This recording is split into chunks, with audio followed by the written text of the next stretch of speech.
radio for the masses. Headline edition, July 8, 1947. The Army Air Forces has announced that a flying disc has been found and is now in the possession of the Army. If the game is rigged, change the game. Game changer. I occasionally think how quickly our differences worldwide would vanish if we were facing an alien threat from outside this world. This is Fade to Black with your host, Jimmy Church, on the Game Changer Radio Network and KGRA, the Global Radio Alliance. I need your help to get to the year 1985. You're listening to Fade to Black with Jimmy Church on the Game Changer Network.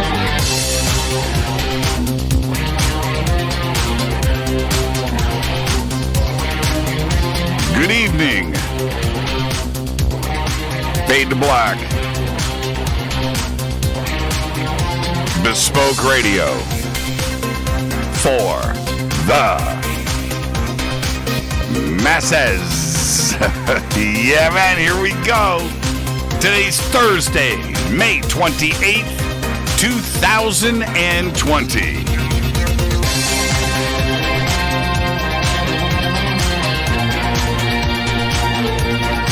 149 days into the new year, only 217 days left.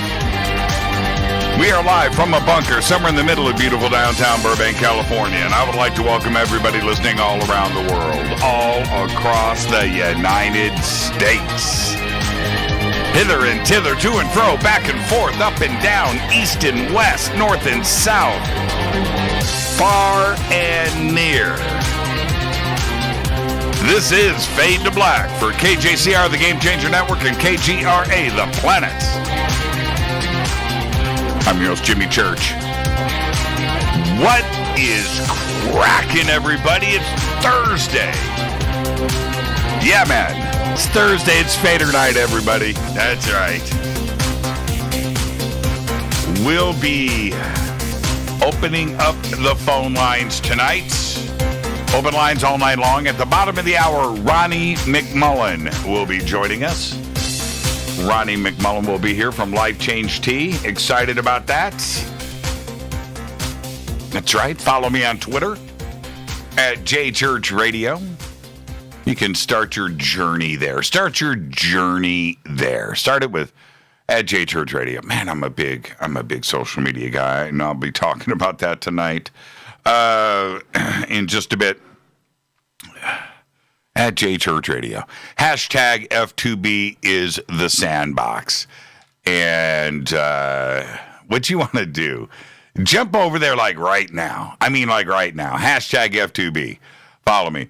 Look at the gifts that everybody posts at the front of the show. They get better and better. That's a Fadernight tradition that goes back many, many years. And that's a good one.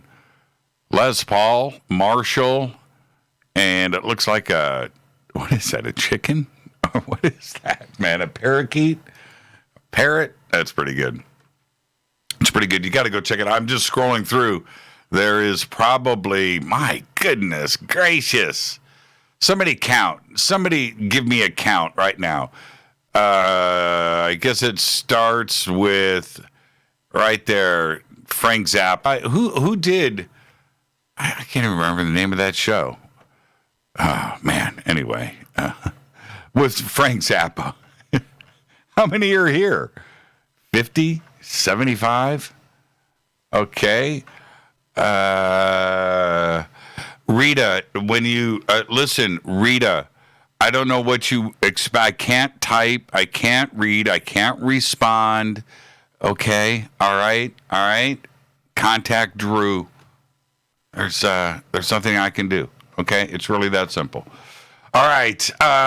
Where are we? Email is jimmy@jimmychurchradio.com. We have 2 chat rooms open, one over on Spreaker, one over at KGRA The Planet. We're live on Facebook, YouTube, and Twitter. Hello to everybody. I just got distracted. I got to get back into focus here. Okay. All right. Email is jimmy@jimmychurchradio.com. Ronnie McMullen's going to be with us at the bottom of the hour. And then at the top of the hour, I will open up the phone lines. Okay? All right. Do get your immune system boosted. Okay?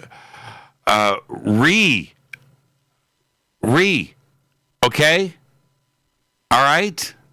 You know what to do. Okay. All right. Rita said there's buffering going on. I can't do anything about the buffering. Can't do it. Okay? I can't do it. Got a show to do. All right. ForbiddenKnowledge.tv, Billy Carson. Go and visit Billy Carson right now. You will get 3 days, a 3-day trial right now over at ForbiddenKnowledge.tv. The banners and everything you need is over at JimmyChurchRadio.com. River Moon Coffee, the best. I'm going to sip some right now. Every time I say River Moon Coffee, I just got to drink it. Just like I did right now. So the banners are over at JimmyChurchRadio.com. For us in Minnesota, and the FBI's Minneapolis field office said in a statement today that they are conducting a robust criminal investigation into the circumstances surrounding the death of George Floyd.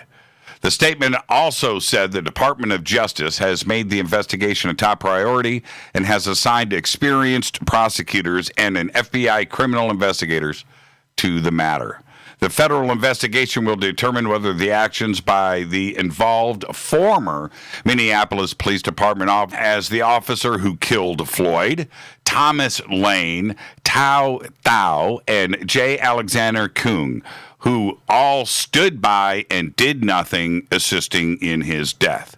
Derek Chauvin, the former police officer seen in with his knee on George Floyd's neck, had 18 prior complaints filed with Minneapolis Police Department's MPD Internal Affairs, according to the MPD. One of the 4 officers, Tao Thao, fired for his involvement in the death of George Floyd, was part of a 2017 excessive force lawsuit that was settled by the city of Minneapolis. Now, I've used a couple of dramatic words here. Yes, Derek Chauvin,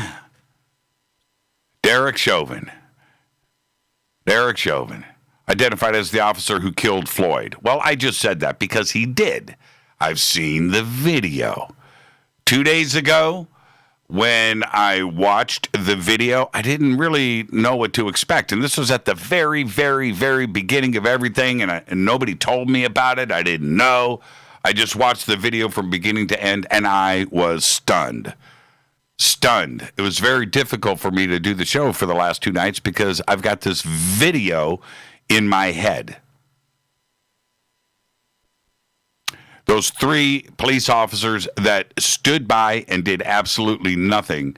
It's just, I'm shocked. I am just appalled. I'm appalled. It's absolutely incredible.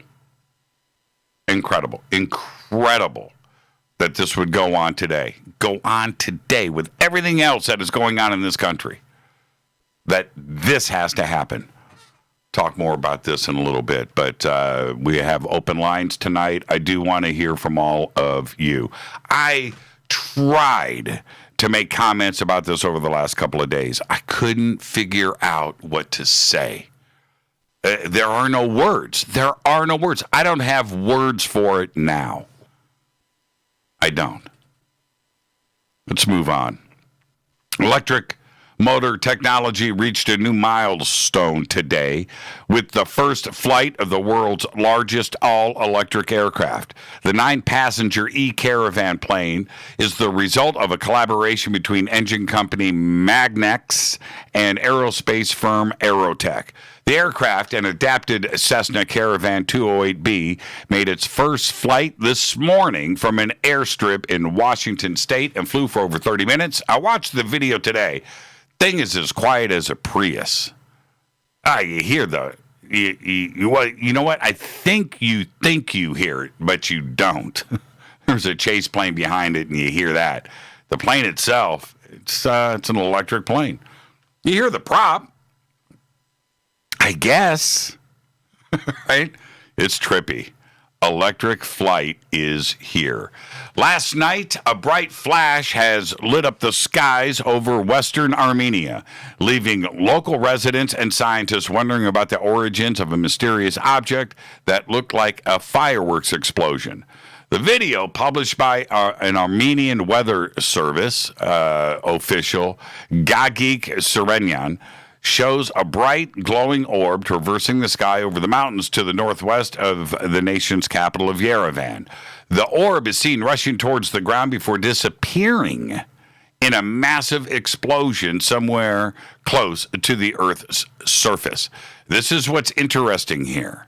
They have found nothing. It's as if it disappeared. There are comments coming from the Armenian government that there's a possibility that this thing was artificial and not natural. What does that mean? The video is incredible. There's two. I watched them both. Absolutely incredible. It's an incredible video. It explodes. It's nuts. It's crazy. And there's no debris. The city where it came down in this town, actually has a large observatory there. And that makes it even more interesting because there are professionals there on staff where this came down. They ended up having to watch the video, too. Anyway, there you go. The StarWorks UFOs and Artificial Intelligence Conference is going down in Laughlin, Nevada, November 5th through the 8th. I want you to go to StarWorksUSA.com for tickets and info. I'm going to be there. Rita's going to be there. Faded Black Crew's going to be there. We're going to be doing sky watches. I think we have 2 nights planned with all of you. Yeah, it's going to be great. All right, Grant Cameron going to be hanging out with Grant. Maybe we can get Grant to do a sky watch with us, or Paul Hynek. How about James Fox? Get James Fox to go out there? Yeah, that'll be cool. All right, Disclosure Fest has a new date. It is October 10th. 2020. And yes, that is my birthday. I know. It's hard for me to say or see October 10th and not mention that it's my birthday. It's a natural reflex. There you go. It's going down here in Los Angeles at the historic Los Angeles Park in downtown LA. We're going to expect, again this year, around 20,000 attendees, largest event of its kind in the world. So come and hang out with us. All the information that you need, all the speakers, all the events, all the music, all the artwork, everything is over at disclosurefest.org. All right, let's get the show cracking. Happy birthday to today, Gladys Knight. Gladys Knight today is 76 years old. Billy Vera. Yeah, I posted his video today over on Facebook. I couldn't help it. Billy Vera, today, 76. John Fogerty, today, CCR, is 75. Our dead guy's birthday today, Wendy O. Williams, 1949 to 1998, died at the age of 48. Lead singer of the Plasmatics. She was considered the most controversial and radical female singer of her time, maybe of all time, performing her own stunts on stage, chainsawing guitars in half, blowing up buses. Man, she was crazy. And she had that mohawk, man, like the first mohawk. In 1985, during the height of her popularity as a solo artist, she was nominated for a Grammy Award for the Best Female Rock Performance. Wendy first attempted suicide in 1993 and again in 1997, and ultimately died of a self-inflicted gunshot wound on April 6th, 1998. She was 48 years old. I'll never forget the first time I saw the Plasmatics. Somehow, I don't know how it happened. It may have been on TV, may have been a videotape, but it was right around 1995, and I was stunned. I couldn't believe, and I thought Kiss was radical, right? The Sex Pistols I thought that was rowdy stuff. Not after I saw Wendy O. Williams. Man. I really liked the Plasmatics. I liked everything that she stood for. So there you go. On this day in history, 1998, comedian and actor Phil Hartman, famous for his work on Saturday Night Live, News Radio, and the films House Guest, CB4, and Sergeant Bilko, is shot to death by his wife, Bryn, in a murder-suicide right here in the Valley. He was just 49 years old. Fader fact: broccoli is man-made. Broccoli is not natural. Broccoli was created after years and years of selective breeding between wild cabbage plants that started around, wait for it, the 6th century BC. And that is your Fader fact. Tonight's Fader Night, open lines all night long. In a few minutes, Ronnie McMullen will be here from Life Change Tea.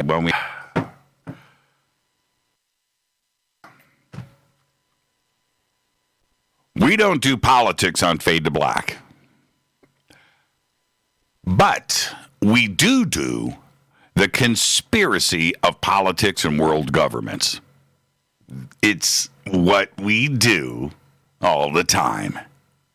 It's easy, it's fun, it's productive, and above all, it's necessary.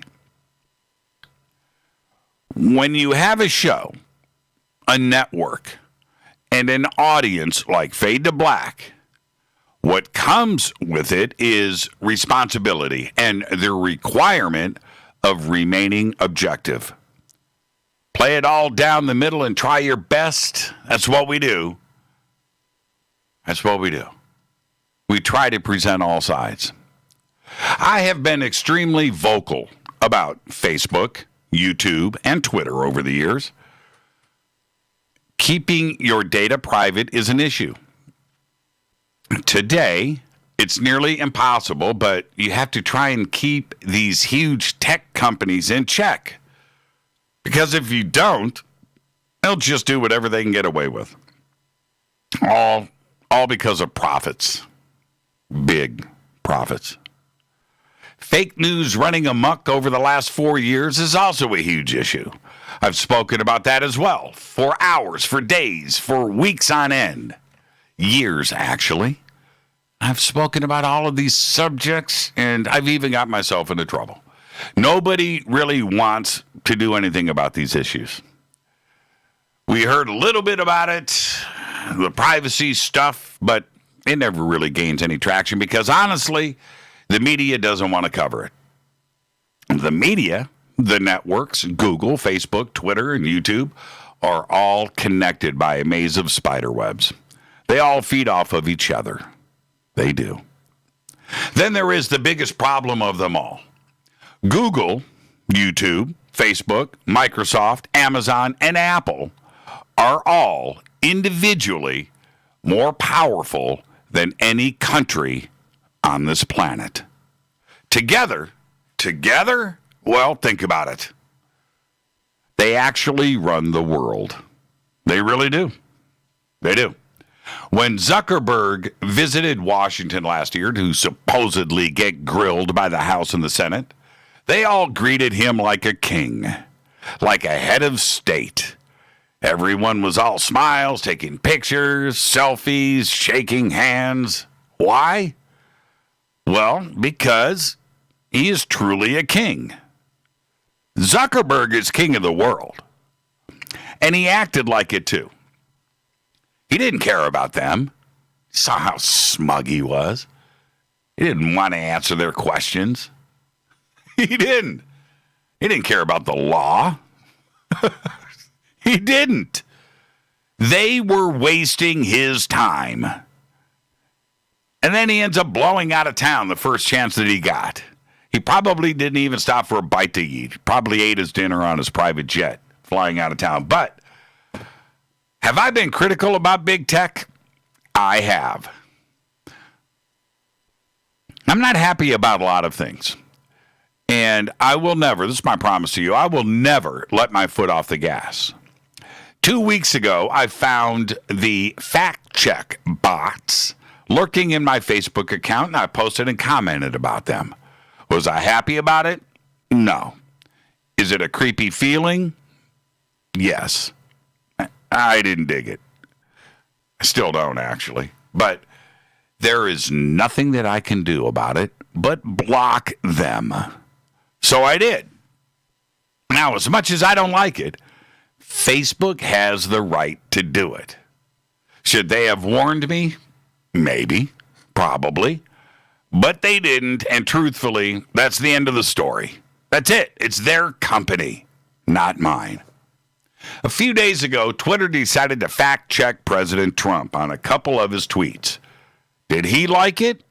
No. It sucks.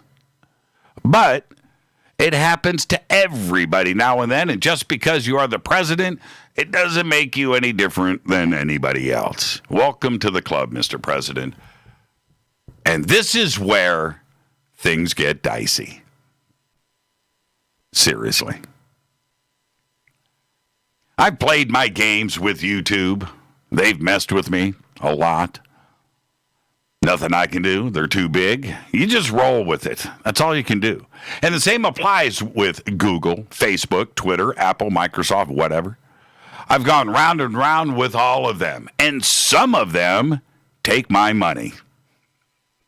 Yep. There's nothing you can do.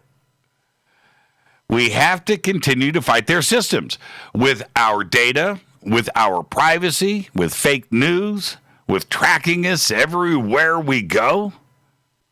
But censorship is another issue altogether. Now, I want you to think seriously about something, okay? I'll present you with a hypothetical. Let's say you start your own website. You know, a little forum. There's millions of them out there. Millions. And you start yours. A little forum where people can come and hang out, chat, share things, you know. And then one day, and you're having fun and it's good. You own it. You paid the bills. You designed it. You built it. You did it. This is yours. And then one day, somebody starts posting crazy stuff. Maybe it's just opinions. Crazy opinions. Maybe it's a lie. Maybe it's an outright lie. Maybe it's a personal attack on someone, right? Somebody that they know, somebody that they don't know, somebody that's part of the forum. Maybe it's even you. Whatever. It doesn't matter. But you don't like it, right? It's your right. You warn them.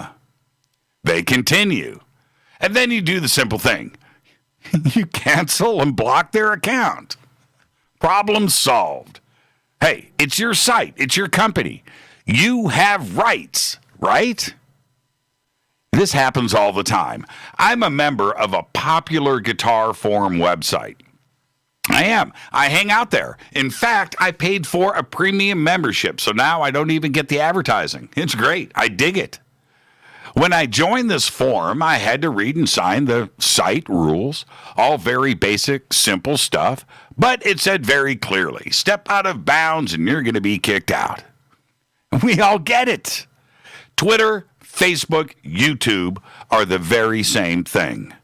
Just because they are big doesn't give you any additional rights. The only right you have is to play by their rules. That's it. There's no room to wiggle. And this is the way it should be. So just imagine for a second that the person you just kicked off of your site comes back at you and says, hey, you have to let me do what I want. You can't censor me. I'll sue you. I have rights. This is a freedom of speech issue. Right? And then suddenly, there is a new law. One that says that you have to let this person back on your privately owned site. That anyone can do or say what they want. Or, if you don't comply, the feds are going to shut you down. You would lose your mind. You would snap. That's not how it goes here in America. Stuff that you can think of. Self-regulation of the internet, the way it is today, is that freedom that we cannot let go of. It is my right to run Fade to Black the way I want, to choose my guests, my sponsors, the look, the feel, the content. Just play by the rules. Mine, and we're good. Step out of bounds and you'll never be back as a guest. It's my right. It's my right. It's also my right to silence you on my social media accounts. Want to find out? Test me. Test me. I've only unblocked one person. One. That person is now blocked again. And it felt good, too. Now, it's the same with Facebook. It's the same with Twitter. It's the same with YouTube. You don't like what somebody says? Block them. Mute them. It's your right. Do you want to give that up? Do you want to give that up? No, you do not. Trust me, it's one of the greatest freedoms you have in this social media landscape that we find ourselves living in. You do not, I'm telling you, you do not want the block and mute features removed because our government may step in and tell you that anyone can say anything anytime, including your homepage. Once this door is opened, anything can be challenged. For those out there crying about the freedom of speech and censorship on social media, need to realize one specific thing. Freedom of speech only applies to the government, not to a private company. If this is what you truly want, right? Write your congressman. Write your rep in Congress. Right? Demand that Washington creates their own version of Twitter where you can go and post anything you want. There you'll have the freedom of speech. And we'll see how far they'll let you take your rants before you get blocked and kicked off their platform too. Self-regulation of the internet is a right under the law that applies to everyone, including you. 3 days ago, a citizen was choked to death by cops for no reason. Right now, Americans are locked down in their homes. The entire country has lost their jobs and businesses. And now the government wants to control the internet. I'm starting to feel ruled. Americans are not ruled. Now, the last time that happened, a new country was born. The United States of America. And I like what I do. I love my family, and it's pretty fun to hang out with me. And yes, I like walks on the beach. But don't get me pissed off. This is Fade to Black. I am your host, Jimmy Church. Tonight, Fadernight, open lines all night long. I'll be right back after this short break with our friend Ronnie McMullen from Life Change Tea. And then after that, we'll open up the phone lines. Let's do this, man. I'll be right back.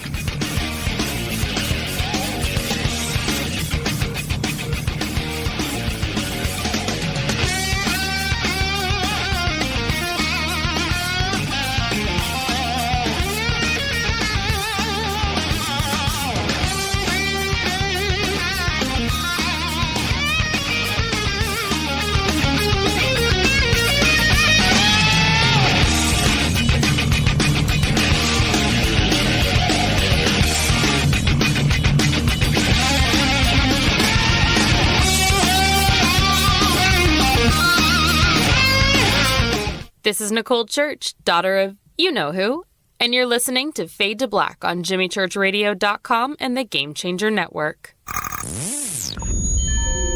You're listening to Jimmy Church, Fade to Black. Fade to Black will now pause for alien identification. The station that talks the net. KGRA Radio. When you take the beans from Central America with dashes of Indonesian and African mixed in and then roast it to the dark side of Fade to Black, you create the ultimate brew of fringe. Introducing the Fade to Black blend from Rivermoon Coffee. Yes, Rivermoon's darkest customized roast was created for the love of Fade to Black. The alchemy of masterful roasting and smoking the beans is in every sip of this full-bodied dark Java. I need my coffee dark, deep, with distinct bittersweet chocolate highlights, just like the bunker. Leaning further into the darkness of the roast is Fade to Black blend from Rivermoon Coffee. Just click on the banner at jimmychurchradio.com and use the promo code F2BBLEND for 15% off of your order today. Go Beckley Teppy. This is Jimmy Church of Fade to Black, and you can get our podcast for just $2 per month. All you have to do is click on the podcast banner over at jimmychurchradio.com. OMG! People are jumping on board to the Life Change Tea Regiment. Brew, steep, and drink for a gentle, taste-great cleanse. It's changing how they feel. See what everybody's talking about. Log on to getthetea.com. That's getthetea.com. Life Change Tea aids in digestive slowdown and helps people get moving down a healthy path. We won't make claims. We'll just let you decide. Experience is much better than a commercial anyway. If you want results, log on to getthetea.com and purchase your super strength cleansing tea. You won't be disappointed. And if you're looking for some mind-body suggestions, go to YouTube and punch in the search bar Health Matters Now. That's Health Matters Now. Put power into your health now. So, getthetea.com. That's getthetea.com for super strength tea. And YouTube, Health Matters Now. That's Health Matters Now for valuable suggestions. Getthetea.com. The tea that makes you go. 9 out of 10 geneticists agree. Fade to Black is not your father's radio show on the Game Changer Radio Network and KGRA, The Planet. Hi, this is Rob Reiner from Anvil, and you're listening to JimmyChurchRadio.com. What's up? I'm Chris. What up? This is Kyle Massey, and you're listening to Jimmy Church Radio.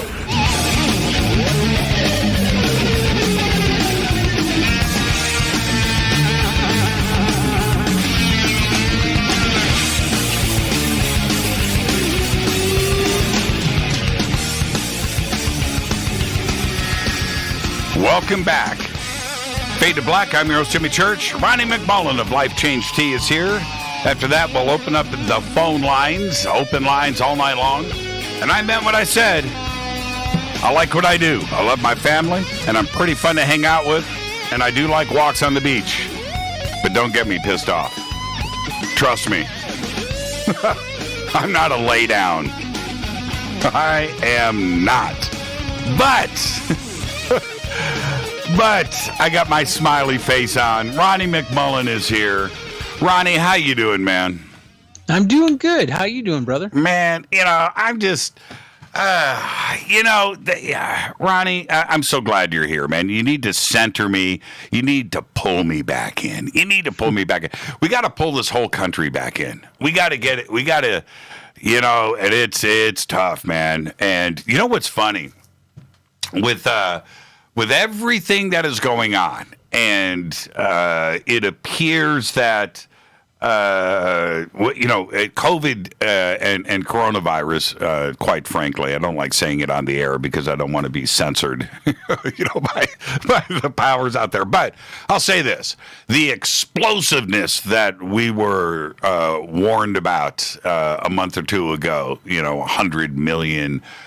This and that, and tens of millions of this and that, didn't happen. Didn't happen for a lot of reasons. People are looking at their health, and I'm glad that they are. It's wearing masks, sheltering in place, all of this. And I feel a lot better today about what is going on because of people like you and that people are listening. But now is not the time to let your foot off the gas, is it? And they said, what do you think is going to become of this? And I said, I don't think it's going to lay down, not because the disease won't lay down, because I believe that will totally lay down. Right. But because the narrative won't lay down. Right. So with that being said, we're handing our power over because we're letting them. We're letting them, cross constitutional lines. We're letting them tell us what we can do every minute of the day. We're allowing this to happen. until it gets a little darker. Nobody's going to want to hear this, but until it gets a little darker, we're probably going to be in trouble, because once it gets darker, people are going to say, I've had enough. And once we say we've had enough, the key is that the sweet spot is not going into the streets with our back and say, no, this guy, if you keep doing this, you can make sure you're not going to have another term. That's using finances, suing people, whatever suing governors, suing whatever we have to do. That's what we have to do, and we do it peacefully, smart, and with education. I don't think that, because if we get in the streets with our guns, that's what they have all their fun toys with to wipe us out, and then they'll make us look like we're the bad guy, when in fact they're the bad guy. So, and then the biggest key is keeping yourself healthy, because if you keep yourself healthy, you won't fall prey. And I found out today, this was mind-blowing, that doctors are being written up by the FDA because if the doctor talks about supplements being good for the immune system, they're getting warning letters. Yes, and words of wisdom. Words of wisdom. And right now, see, the thing is, before coronavirus, things were already kind of tense. I mean, they were, I say kind of, because it was, it was just ratcheting up a little bit every single day, just like, crazy. And everybody could see it. Everybody could just look down the road a little bit and go, man, if this pot of water keeps boiling, somebody's going to take the lid off, and we've got to be a little bit careful. And then this happened. And that coupled with so many other things like what's going on with the internet and executive orders and crazy things, where for me, as I look back at this, can't be a political issue, and I'm not going to make it one. I am not, but it is a very conspiratorial issue, where there is something else going on so many different fronts. If we don't stop and realize that our brains are literally being messed with. And I want to go back, I want to talk about health tonight. That's why you are here, of course. But let's not forget something, and that is Edward Snowden and the Patriot Act. And before I sound like the crazy guy on some conspiracy talk radio, they're listening to us with the light bulbs, man. No, I'm not going there. But we had no issues with letting the Patriot Act and the NSA run amok. Why? Fear. Right. Fear. Got the crap scared out of us. And when you have, New York bombed and the Twin Towers coming down and the Pentagon and planes crashing around the United States, you know what? We were scared, and we reacted the way we did. It was just like, man, whatever you guys want to do to keep us safe. We'll keep our heads in the sand. Well, yes. Okay, it's the same exact situation playing out right now with coronavirus. Yes. They scared the crap out of us. So much so that the entire planet, this is not an American issue. It's not an American issue. This is a global issue. This is a planet. They played the cards big. They did, man. They played, oh man. So anyway, that's where we are. And right now, with so many people wanting answers and trying to figure out, they're emotionally affected, they're financially affected, their children's affected, the roof over their heads, everything is affected. Everything. There isn't anything that isn't, Ronnie. There isn't a single thing. Your state, Newsom, is tanking the state of California. And of course, we know this because, he's connected to Pelosi. Well, and they want this completely tanked. But see, now, you know what? It's not Gavin Newsom. It's not a political issue. Every state is in the same position as every other state. Every governor, every mayor of every city, every hospital, everybody. It's not a political thing. It's not Democrat. It's not Republican. It's not. It is not. And I'm not going to play it that way. I'll tell you, You can't go and point fingers here. It's not going to get anything done. Not you, Ronnie. I'm saying anybody in this country, you just can't do that. It's not a political issue. It's not. I mean, any governor of any state, any head of state of any country on this planet had their hands tied. Every single one.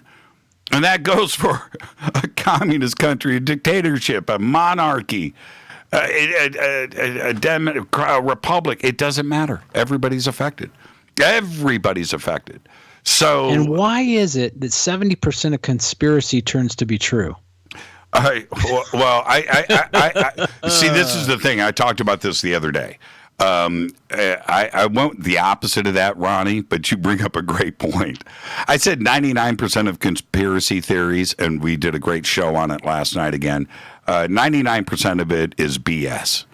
But that 1% that's left over is friggin' frightening, right? That's the part. It's that 1% you need to worry about, because that 1% is strong. I'm not. I cannot figure this one out. And I had said earlier, and I really mean this, I'm starting to feel ruled. And Americans are not ruled. Americans are not ruled. It's that simple. And I'm starting to feel that way. And that's it. You can't even go get a haircut in California. No, man. Have you seen my hair? You don't want to see me, man. I'm thinking mine's looking pretty funky today because I took razor to it, and I'm like, oh, I think I did myself in, but it sure feels better. I think I'm going back to the 1980s. I am. I'm going to do the Eddie Van Halen thing. I'm going to go out, buy me a case of Aquanet in the pink cans, and there you go. Get my quaff going like I did in 1984. Those were good days.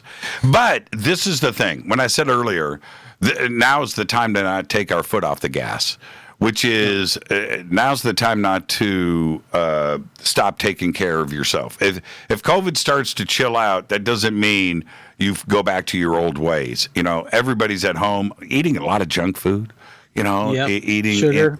Sugar just suppresses your immune system, by the way. I've suppressed mine, buddy. Man, did you see my? Sugar's a comfort food. Man, did you see my post the other day of Lucky Charms ice cream? Oh my God! Yeah, right. Just that shouldn't even be a legal sentence to say. No. You should go to jail for saying Lucky Charms ice cream. But Ronnie, I bought it, I ate it, and I felt pretty good. Comfort kind of goes over and trumps things sometimes. Yeah, you gotta wash down some Life Change tea after that, and which I did. But yeah, people are doing this today, and I understand why. I do. I totally get it.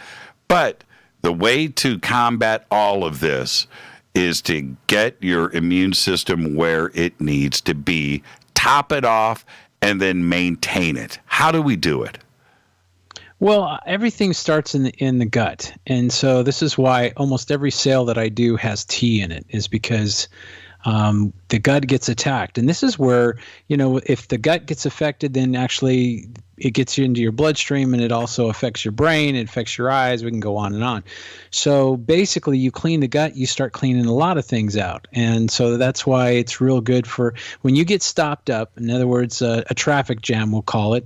We need to send the cops, which is the T, in to undo the traffic jam and get people moving again. So we get that food moving so that it doesn't sit and rot in your intestines for days on end. And once we do that, you feel better. This is why it's called the tea that makes you go. You feel better, and things don't get caught. They don't rot in your intestines. Your colon gets clean. You'll sometimes can lose a little teeny weight because you got the wrong weight. It's sludge instead of fat.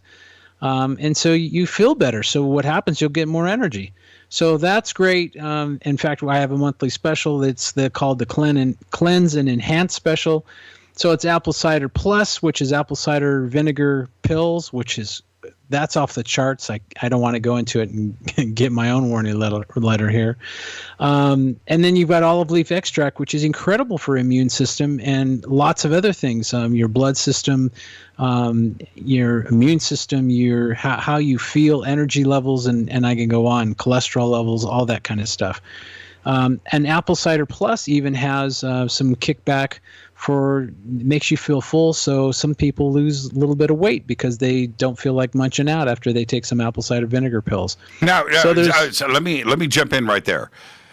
Apple cider vinegar pills. I want to know everything about this. My daughter, Diana, I love the duality of the universe, came in to my room last night and said, I got this great drink. I got this great thing. You need to try this. I said, what's going on? She goes, everybody right now, apple cider. Apple cider is what you need to do. And you're mentioning this today, which says to me this needs to be discussed, Ronnie. I need to know everything about it. Well, if you Google apple cider vinegar, it's good for alkalizing your body. I mean, it just kind of goes on. And again, I don't want to be in trouble by, making claims, but if you just Google it, it's mind blowing. And a lot of people don't like the taste of apple cider vinegar. So I also have cinnamon and coral calcium. Coral calcium gives you some minerals. The cinnamon is a great blood balancer, which also is good, for type 2 and that kind of stuff, will help you. So you're talking about a product that's really, really, really strong. I mean, if you look at just vinegar, if you clean your windows with vinegar, I mean, it gets lots of stains off. So just imagine what this is doing for your veins inside of your body when it's done right. So it is fascinating. Again, Google it, see the list, and you'll be like, oh, my goodness. And then, of course, like I said, I've got a little bit of coral calcium in there, and I've got a little bit of cinnamon in there, and those have some great effects as well. So you put that all together, and life is good. And ultimately, I want to ask you, this is I love it when my daughter, I say our, that's not right. Our daughter, Diana, is giving me this kind of advice because she's paying attention. And she's out there looking at things. But she said this. She said it starts in your stomach. It starts in your stomach and then goes into your intestines. This is my daughter giving me this advice last night. And I stood up and took note. Is that the same? It's the same thing with the capsule version? Yeah, absolutely. It's just liquid's always going to be better. I'll just tell you right now, liquid's always going to be better. But again, it's quite harsh. So people they'll put a spoonful in and then add 4 or 5 ounces of water and drink it, and it's still kind of nasty. Yeah. But when it's in the pill, you kind of don't notice it. So you still get the same effects. Maybe not quite as strong, but you could take whatever you want to take. I mean, it's a big bottle. So, but it does great things. And so I'm very proud of it. We sell a lot of it.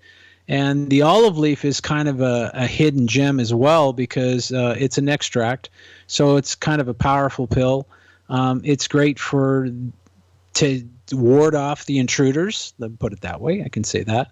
Wards off the intruders. And so it's a great match with the tea. And the teas, people say, oh, sometimes the tea doesn't work. And I go, that's not true because I literally, and this is a fact, when people have medicine they take and they say, can I take the tea with my medicine? I have to say no. I say no, it's you got to take the medicine 2 hours before or 2 hours after. Now, why would I say that? Because the tea, it's like they're live or something. They know that there's an intruder and they see pharmaceuticals as an intruder, so they take them out. So it will clean out the pharmaceutical. So if then people that are on certain kinds of medicines, that's not good for them. So I go, no, make sure you take it 2 hours before or after. And I say that because the tea works. So if it works taking out a pharmaceutical, then it's going to work taking out stuff in your body that shouldn't be there. And that's the way I look at it. It's wonderful products. Yeah. What's the difference between the drops, like with olive leaf extract specifically, because I take that. I've got the pills, I've got the capsules, but I like, and one of the things that I enjoy about the Life Change Tea drops, and I've mentioned it so many times, I like the taste. Because I like the taste, then I take it. Right? I enjoy it. Right. Right? And if I didn't have that aspect to it, I may fall back in my old ways, but now I'm on this regimen. And I think the way that I've done it, Ronnie, has been accidental, but I've come up with a formula that for me happens to work. Is there a difference between the drops and the capsules with the stuff that you have on your site? Drops is liquid, so you're always going to have an edge with liquid in anything you do. This is why we have D365, which is like tea in a pill. But if somebody said, which one do you think works better, Ronnie? And some people say, oh, the D365. It's all about mind power. And in fact, that's really where I've been teaching a lot of stuff lately is mind power. But liquid is always going to work a little bit better. And that's because it gets right to the point. And sometimes when you take a pill, it doesn't digest, depending on your digestive tract, it doesn't digest right. So if you're sitting with a meat in your intestines for 72 hours, and you put a pill or two in there, it might not digest right. And so you might get half of your pill or a quarter of your pill, or you might get the whole thing. So if you take it during an exercise or you take it with a big glass of water, these are all things that are going to make your pill work way better. Mm-hmm. But always liquids are just a little bit better. Yeah, it makes a lot of sense to me. I mentioned to Diana last night, I said, man, well, but what's it taste like? She goes, it tastes like apple cider vinegar. It's horrible. Right? It is. And people love me that I've created these pills because it tastes so bad. But if you're really in trouble and you need something to work right away, I'd tell you, just bite the bullet and go take a couple teaspoons of your apple cider vinegar, whatever you're doing there. But if you're on a regiment, people like my apple cider vinegar pills much better because they don't have to taste them. They'll get a little bit of the taste as the pills in their mouth, but nothing like the liquid. Well, what's going on over at the website? The website, we have that monthly special, which is called Cleanse and Enhance, and which has got the Apple Cider Plus. It's got the olive leaf extract and the tea.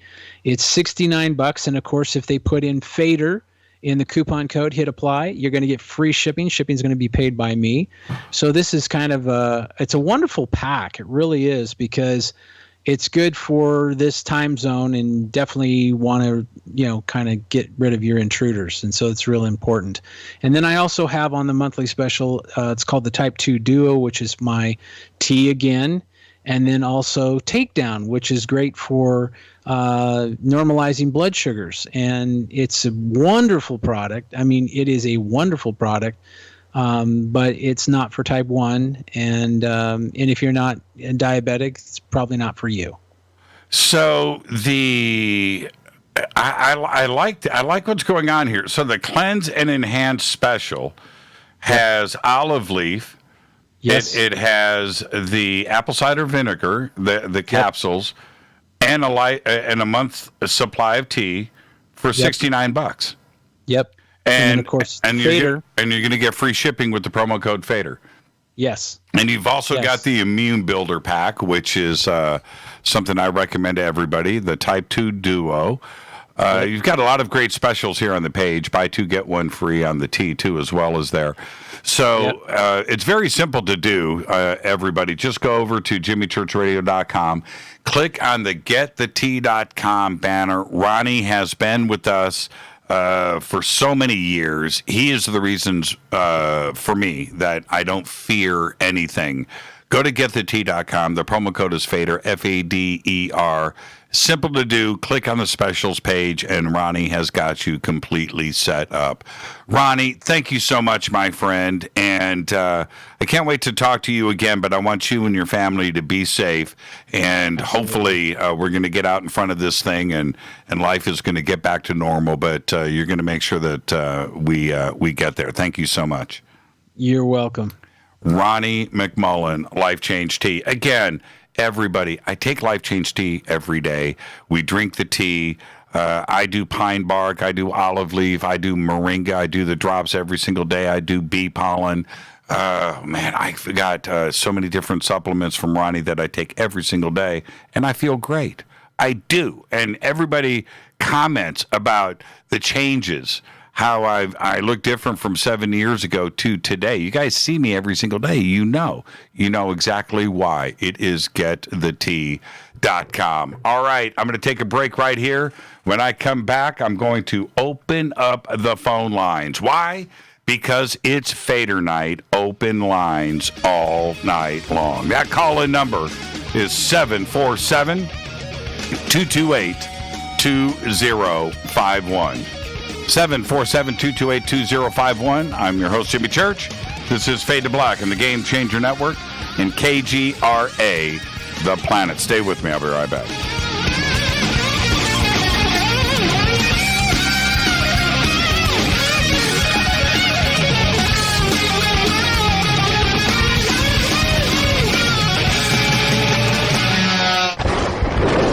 This is Fade to Black with Jimmy Church on the Game Changer Radio Network and KGRA, the Global Radio Alliance. This is KGRA Digital Broadcasting Station, Salt Lake City, Utah, Van Buren, Arkansas. Hello, my name is Billy Carson, and I am a best-selling author and the founder of ForbiddenKnowledge.tv. Together with my team, we have built an all-new conscious streaming TV platform designed with every family member in mind. If you have ever wanted to travel the world and attend lectures and workshops from your favorite speakers but weren't able to, look no further. ForbiddenKnowledge.tv. There are dozens of workshops and lectures from speakers you know and love. We have also included amazing categories to assure that your consciousness is entertained and elevating on a daily basis. Amazing interviews, ancient history, ascension knowledge, wisdom teachings, documentaries, conspiracies, mysteries, health and fitness, conscious cooking, meditations, finance, yoga, and so much more. To start your free trial on any mobile device or computer, surf to ForbiddenKnowledge.tv. That's Forbidden Knowledge with the number 4, ForbiddenKnowledge.tv. Again, visit ForbiddenKnowledge.tv today. Introducing the new Surfer Music app. Listen, Fadernauts, you know I love my music. This is my go-to for all things notes. The Surfer app is a brand new concept in music listening. Surfer is free, providing unlimited access to thousands of live streaming radio stations. Surfer is an exciting, interactive listening experience. Discovery and surprise are built right in. Surfer is your destination to discover and rediscover great live streaming music. It features high-quality audio streams, free access to music from thousands of live streaming radio stations, unlimited listening, unlimited skipping. You get a music visualizer, and you can also select your favorite channels. Get it at the Apple App Store or Google Play. Just search Surfer Music or click on the Surfer banner at JimmyChurchRadio.com. Go Beckley Tappy. Okay, nurse, let's get this man to the ER stat. Right away, doctor. We see this every day. Heart attack or angina pain due to blocked and clogged arteries. Chelation can remove obstructions or blockages from arteries and help avoid painful and expensive surgery. Now there's angio, increases blood flow all over the body, and that means more energy and strength to take on the day with less aches and pains. 60 years of research has gone into chelation, and Angioprim is the result. A safe and easy way to unblock your veins and arteries from buildup that slow circulation. Paging Dr. Jones. Please report to the emergency room right away. Log on now to angioprim.com. That's ANGIOPRIM.com. Or to speak with a trained consultant. Give Angioprim a call at 954-882-7221. That's 954-882-7221. Hello, I'm Katie, and you're listening to my main man, Jimmy Church, on JimmyChurchRadio.com. Hi, this is Ray Hobbs here, repping the planet, and you're listening to my good friend, Jimmy Church, Fade to Black, on the Game Changer Network and the KGRA Digital Broadcast Station. This is Toby Kebbell. You're listening to JimmyChurchRadio.com. Don't hurt me, Jimmy. I'm only little. Hey, I'm Adrian Grenier. And this is Ari Gold. We're the Honey Brothers. We're of the Honey Brothers. Hey, I'm Adrian Grenier. And I'm Ari Gold. We're the Honey Brothers. And you're listening to Jimmy Church. The Revolution. This is Jimmy Church of Fade to Black, and you can become an official Fadernaut by just going to our membership section at JimmyChurchRadio.com. Hello, this is Serena Wright Taylor from Conscious Life Expo, and you're listening to Fade to Black with Jimmy Church, who holds the Lucky Pony record for the best astrological chart since 1963. True story. This is Micah Hanks of the Gralien Report, and you're listening to Jimmy Church on Fade to Black, across the globe on the Game Changer Radio Network and the one and only KGRA Radio, The Planet.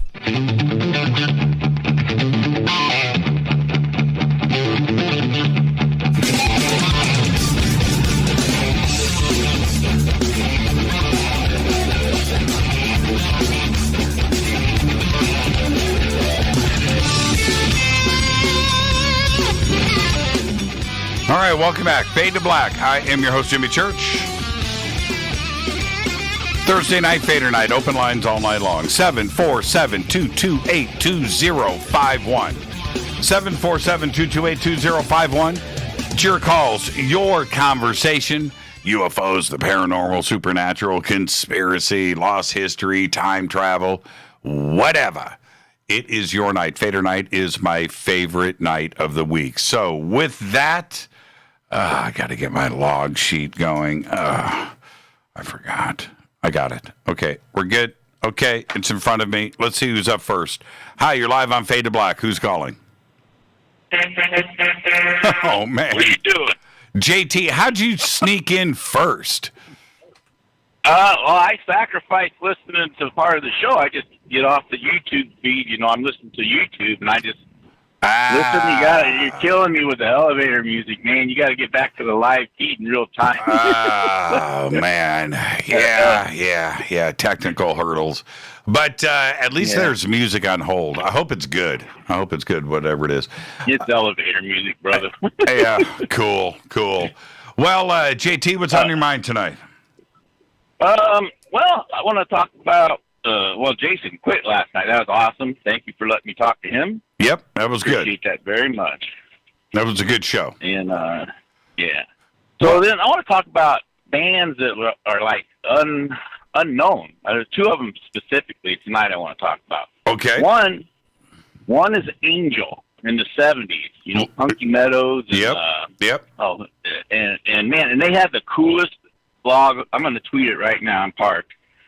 They had the coolest logo of all time, I think. Here it goes. I just sent it through there. So it pop up. Yeah. Because it read Angel either way, upright or inverted. Yeah. I don't know who the artist was, but man, that was awesome. Yeah, I used to draw that logo when I was a kid, and I was just amazed by it, that it did say Angel, backwards, frontwards, upside down, sideways. And they were a good band, man. They were ahead of their game, and I think I could be wrong here. But it seemed like they signed to a label like Casablanca or somebody. They signed to Kiss's label. I could be wrong. But yeah, it was Kiss. Yeah, they were supposed to be like the next big, thing, the next big super group. And they had everything there, man. They had the songs, they had the look. White Lightning, and can you feel it? No question about it. But they tanked. They completely tanked. This is the thing when it comes to stuff like that. And Angel, there were a lot of bands that I thought were going to break into the big time, and they never did. Angel was one of them. But just like anything else, it's really strange. You either resonate with the masses or you don't. And there was something about Angel that nobody got. Nobody got it. Nobody figured it out. Nobody figured it out. I drew their logo, too. I used to love to draw that logo. Okay, what's your other band? Okay, and this is also a guest request. I want you to, I'm putting this out as a guest request. And Don Dawkins. I would love to do a show with. If you said before, you said, so I'm trying to paraphrase what you said, like, man, Dawkins for me was, and then you just left it. You didn't go into what it was for you, but they got Levin and Mick Brown. And, Yep. I know Don. Man. There were, I leave personal stuff out there. I don't really get into it, but there was a time in my life that Don was there for Rita and I, and I will always be thankful for him. And great dude, great guy, great band. I think I pretty much know everybody in Dokken. Well, they had like 20 or 25 different guys played with him. At this point, yes. I'm not sure how much Don wants to be in the public eye these days, because those videos that surfaced last year, he was at like a county fair or something, playing somewhere, and he walked off the stage, and I don't even know if they toured after that. And I just, I don't know. I would just like to hear him, just hear some of his story, maybe call in and get a chance to talk to him. I mean, he vocalized, and I got to tell you, Paul Stanley, Steven Tyler, David Coverdale, only dreamed they could vocalize like him. He was so effortlessly natural. Oh yeah, and you know what? There was that small window, because I saw Dokken probably 5, 6, 7, 8 times. I've seen him many, many times.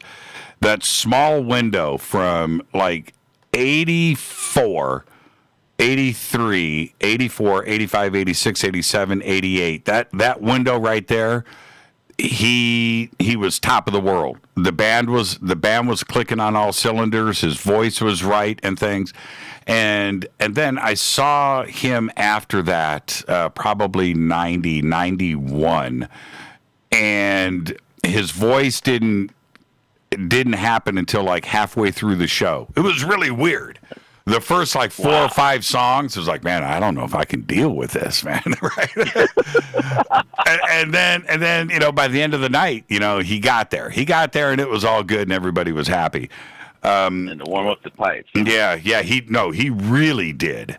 But that being said, it was probably 2004. 2005, 2004, he had moved into, I don't want to get into that part, but in the rain with a couple of friends, and he sat and told rock and roll stories for about 5 or 6 hours. And that's what I want to hear. Man, let me tell you something. Don, if you're listening, JT, come on, man. JT, I sat there and listened to every word. And you know how hard it is for me not to talk. Man, and me too. My wife says I'm the same way. Tell me another story, Uncle Don. Tell me another one. Yeah, it was great. So that's what I'm talking about. Yeah, Don, come on. I know you're listening. I'll talk to you. Thank you so much, JT. Enjoy the rest of your night, man. All right. Hey, is it Jimmy at JimmyChurchRadio.com? Right? That's right. Okay. I'll talk to you. Double check it out. All right. Give me the horn. Numbers 624-26. Gobekli Tepe. Oh, by the way, my daughter's one of my third daughter's birthday is 10th of October too. Is that right? So this for all the. Oh yeah. Wow. Brandy, her birthday's the 10th of October. All right. Here you go. Here you go, Fadernauts. This is for all you Fadernauts.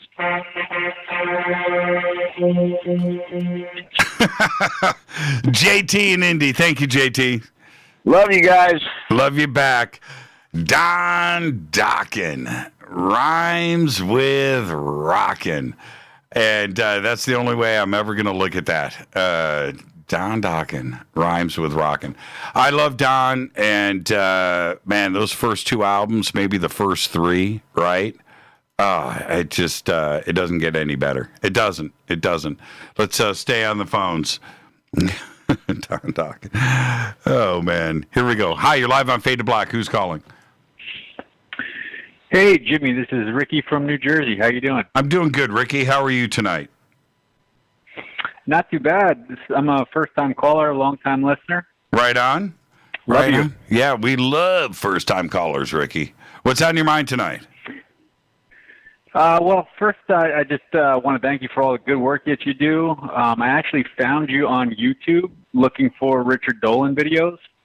Okay. And just been listening to you ever since. So don't ever get off YouTube. I know that they give you some trouble sometimes, but like you say all the time, keep rolling that rock uphill, and you'll get over it. I know you will. Thank you, Ricky. Thank you. You know, Dolan's name has come up a lot in the last few days. And the shows that we have done with him over the years, going back to the very, very, very beginning of the show, but every conversation with Richard just got a little better.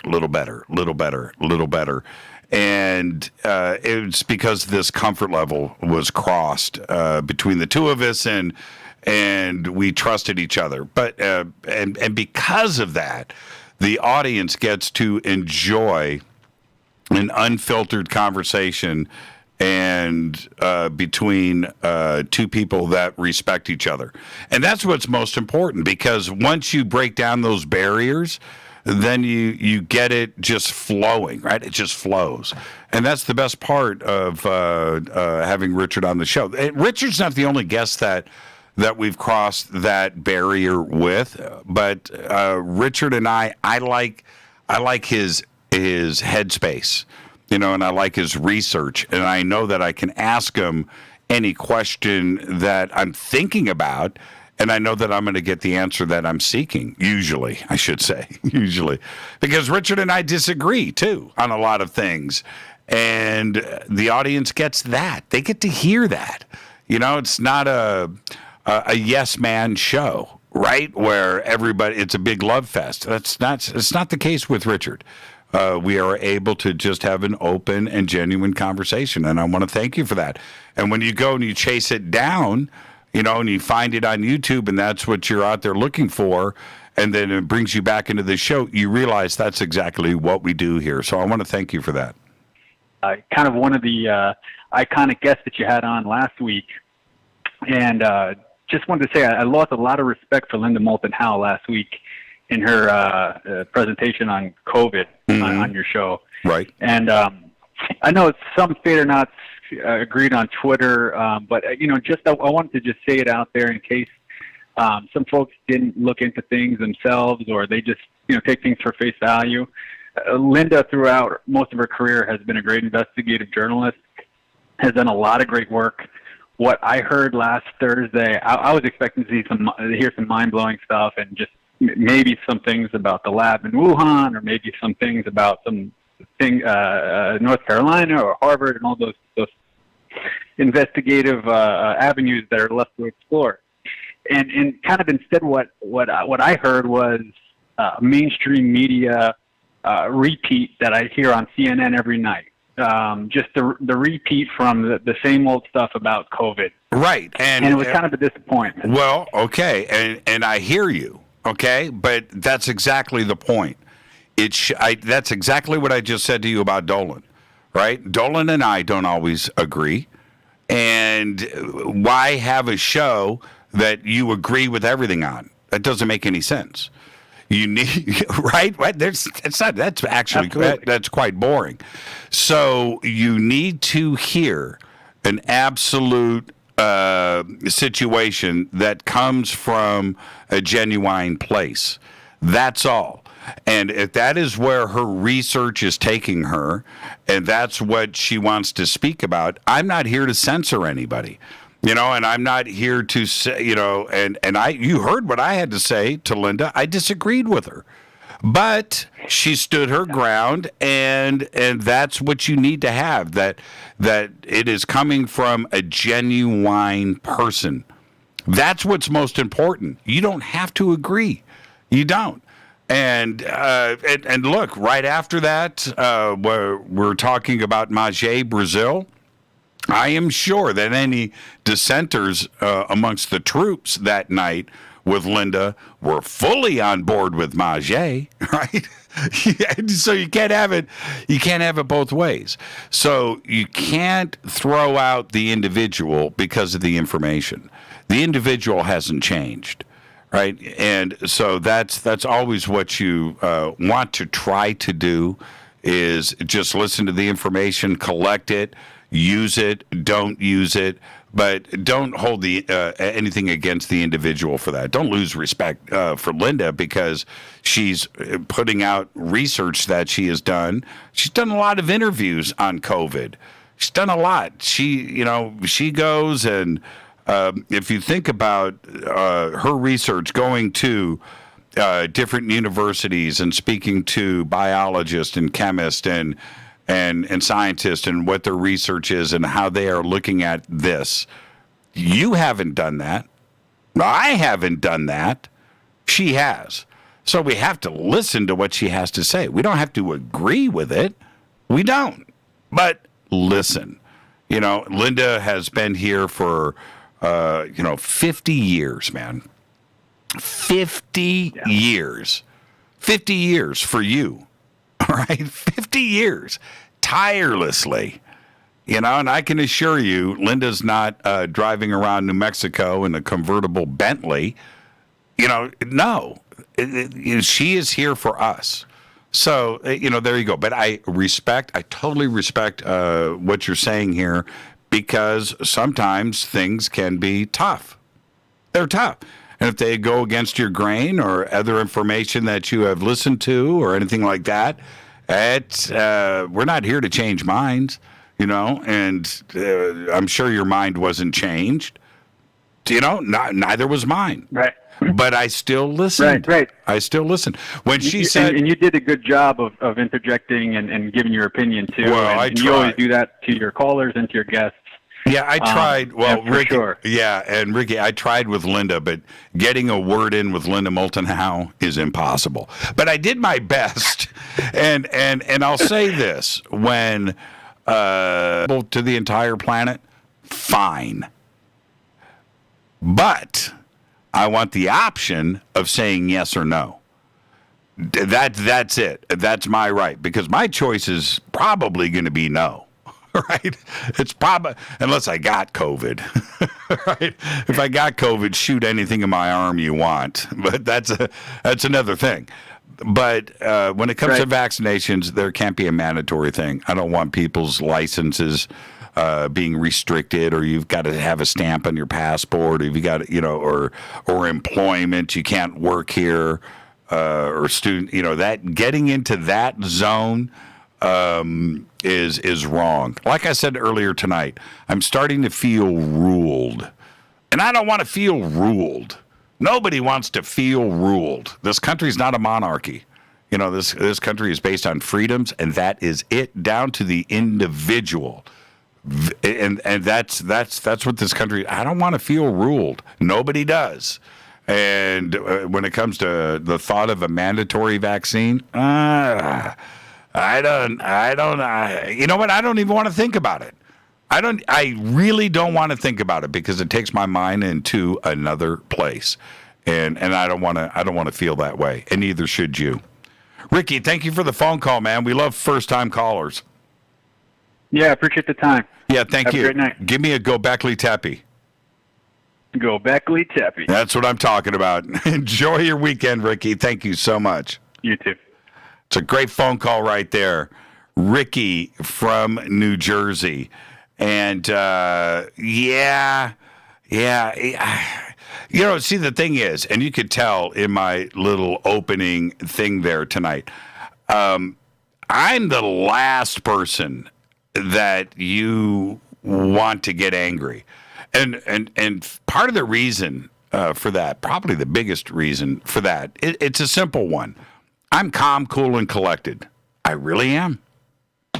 Frustrates Rita.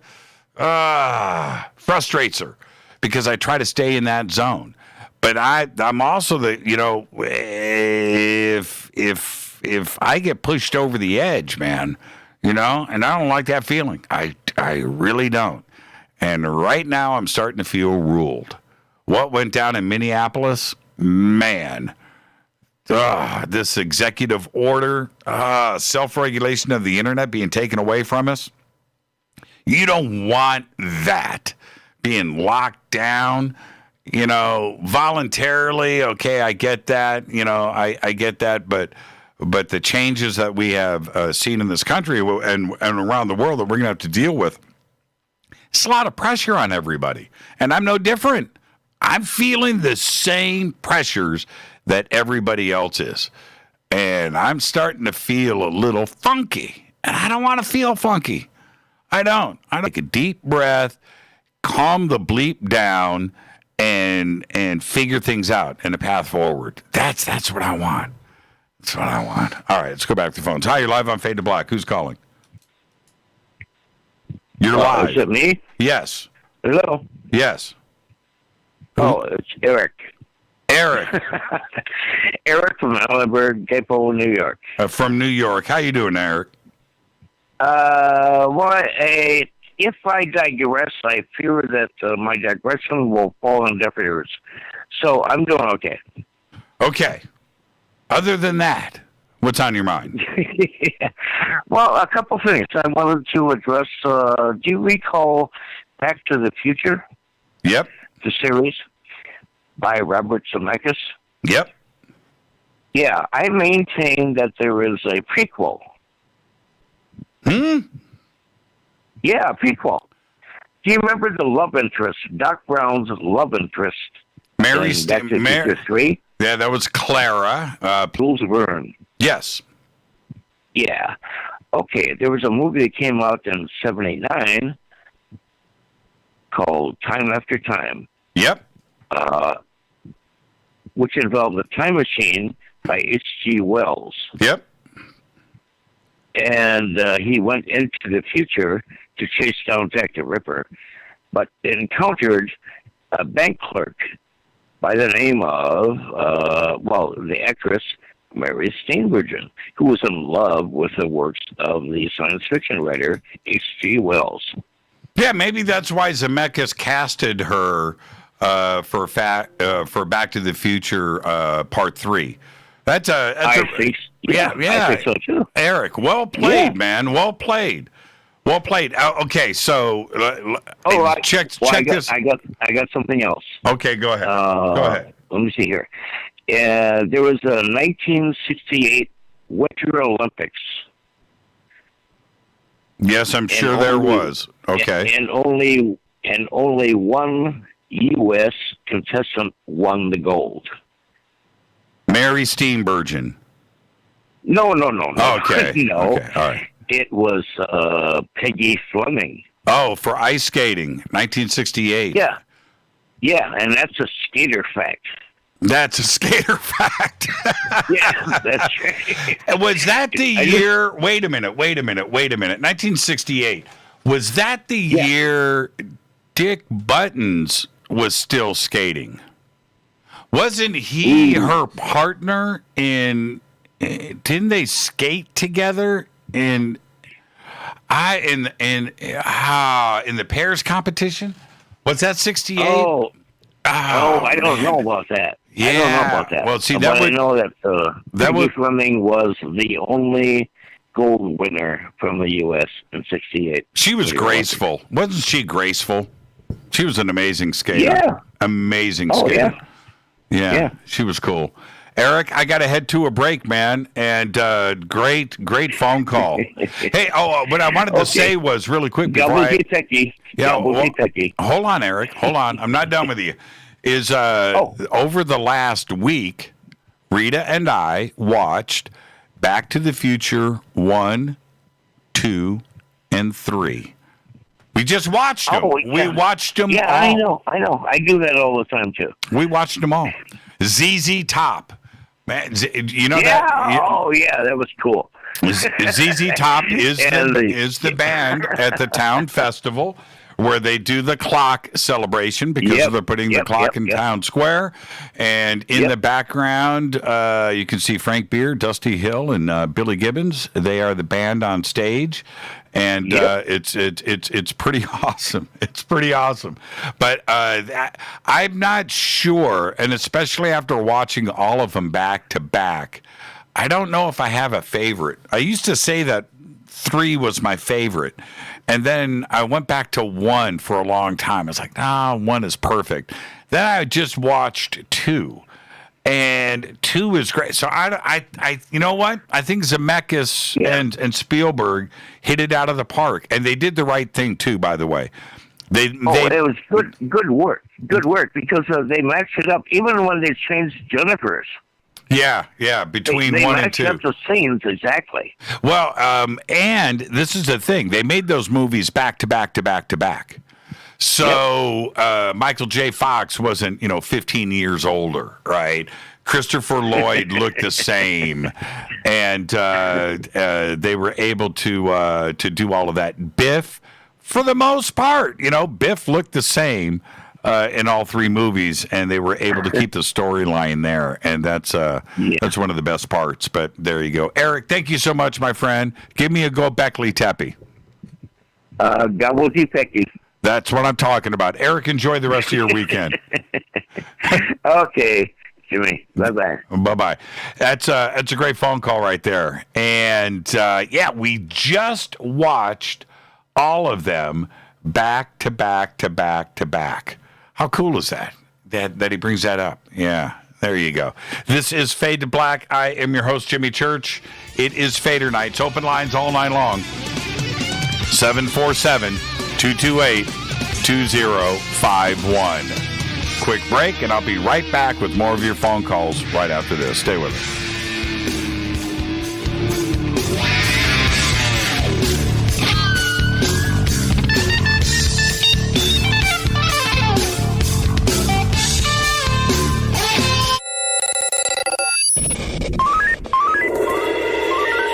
Way out here, we listen to Jimmy Church.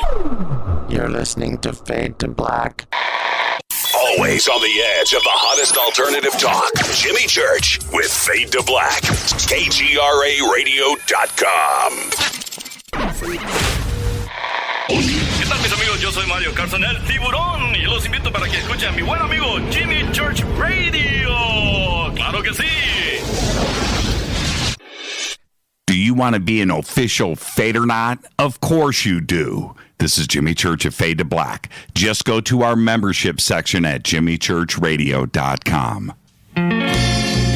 Introducing the new Surfer Music app. Listen, Fadernauts, you know I love my music. This is my go-to for all things notes. The Surfer app is a brand new concept in music listening. Surfer is free, providing unlimited access to thousands of live streaming radio stations. Surfer is an exciting, interactive listening experience. Discovery and surprise are built right in. Surfer is your destination to discover and rediscover great live streaming music. It features high-quality audio streams, free access to music from thousands of live streaming radio stations, unlimited listening, unlimited skipping. You get a music visualizer, and you can also select your favorite channels. Get it at the Apple App Store or Google Play. Just search Surfer Music or click on the Surfer banner at jimmychurchradio.com. Go Beckley Teppy. So, you love talk radio? Then you'll love TalkStreamLive.com. TalkStream Live is always on, 24/7 with the best streaming talk shows. Find your favorite talkers and discover some new ones. It's free, readily available online or on mobile with any smartphone or tablet. Finding your favorite talk shows all in one place has gotten a whole lot easier. Just go to TalkStreamLive.com. Be sure to download the free apps from Google Play or the iTunes App Store. You listen to us, and we listen to you. And so does the CIA.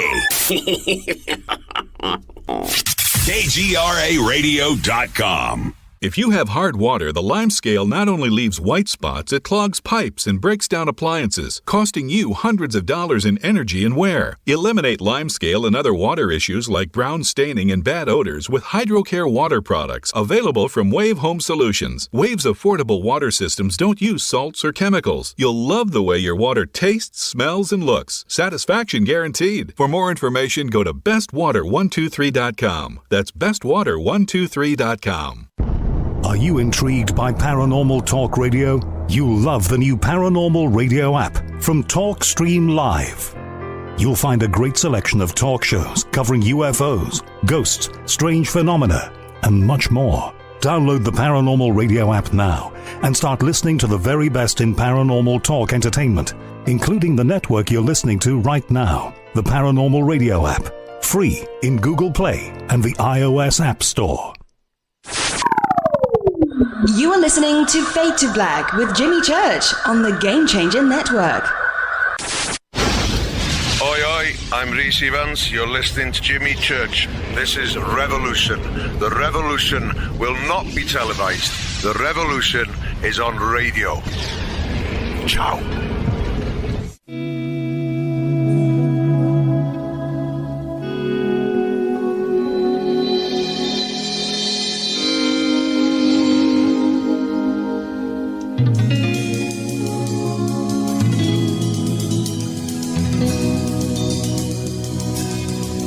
Welcome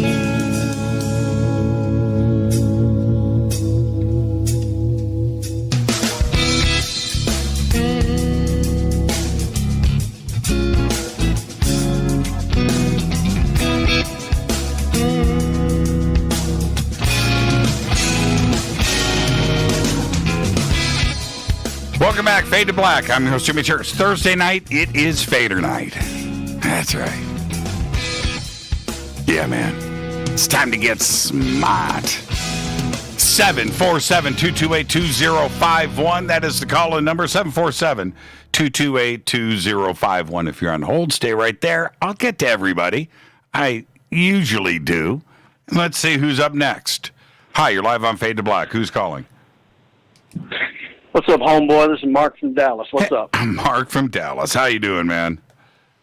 Man, I went and got a haircut, brother. Man, feel like a new man. Man. You know what? Congratulations on the haircut.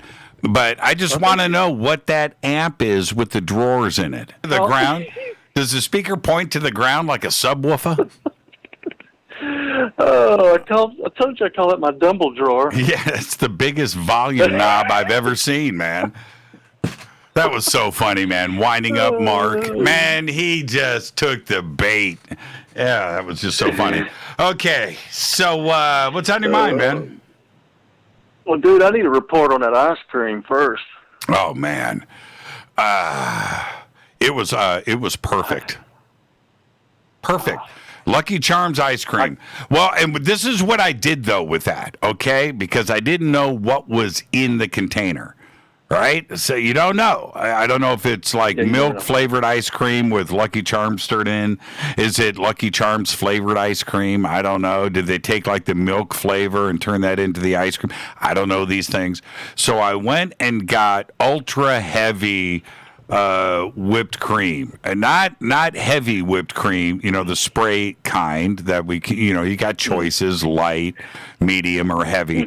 I got the industrial grade ultra heavy whipped cream, 50% milk fat. All right, it's right there on the label. All right, so I went 90 all weight. Yeah, 90 weight. So I bought that because I just wanted to make sure. And that's what I did. And let me tell you, man, maybe it was the combination of the heavy cream with that or whatever, but it was frigging unbelievable. Unbelievable. So I recommend it. All right. And look, everybody, I'm just going to let you know, it's gluten-free, it's dairy-free, it's vegan. It's whatever you want it to be. You just keep the secret to yourself. I'm not going to tell. All right, just throw all that stuff out though. Just go and get it, man. It's worth it. You know what? I don't know if I'll buy it again. I don't have to. I did it once. You've had it, right? Yeah, man. Yeah, you've had it now. It was good, man. It was good. Somebody posted, I don't know if it was in Twitter, Mark, or if it was on Facebook, but somebody recommended like this Turtle Creek chocolate peanut butter. I think that's what it was called. Turtle something. I could be Cripple Creek. I don't know. I'm in, man. I'm in. I don't know. But whoever tweeted that or posted it, post it up again so I have it. So there you go. What's on your mind, man? Man, that last caller, I was going to talk about something completely different. But that last caller got me to thinking about movies. And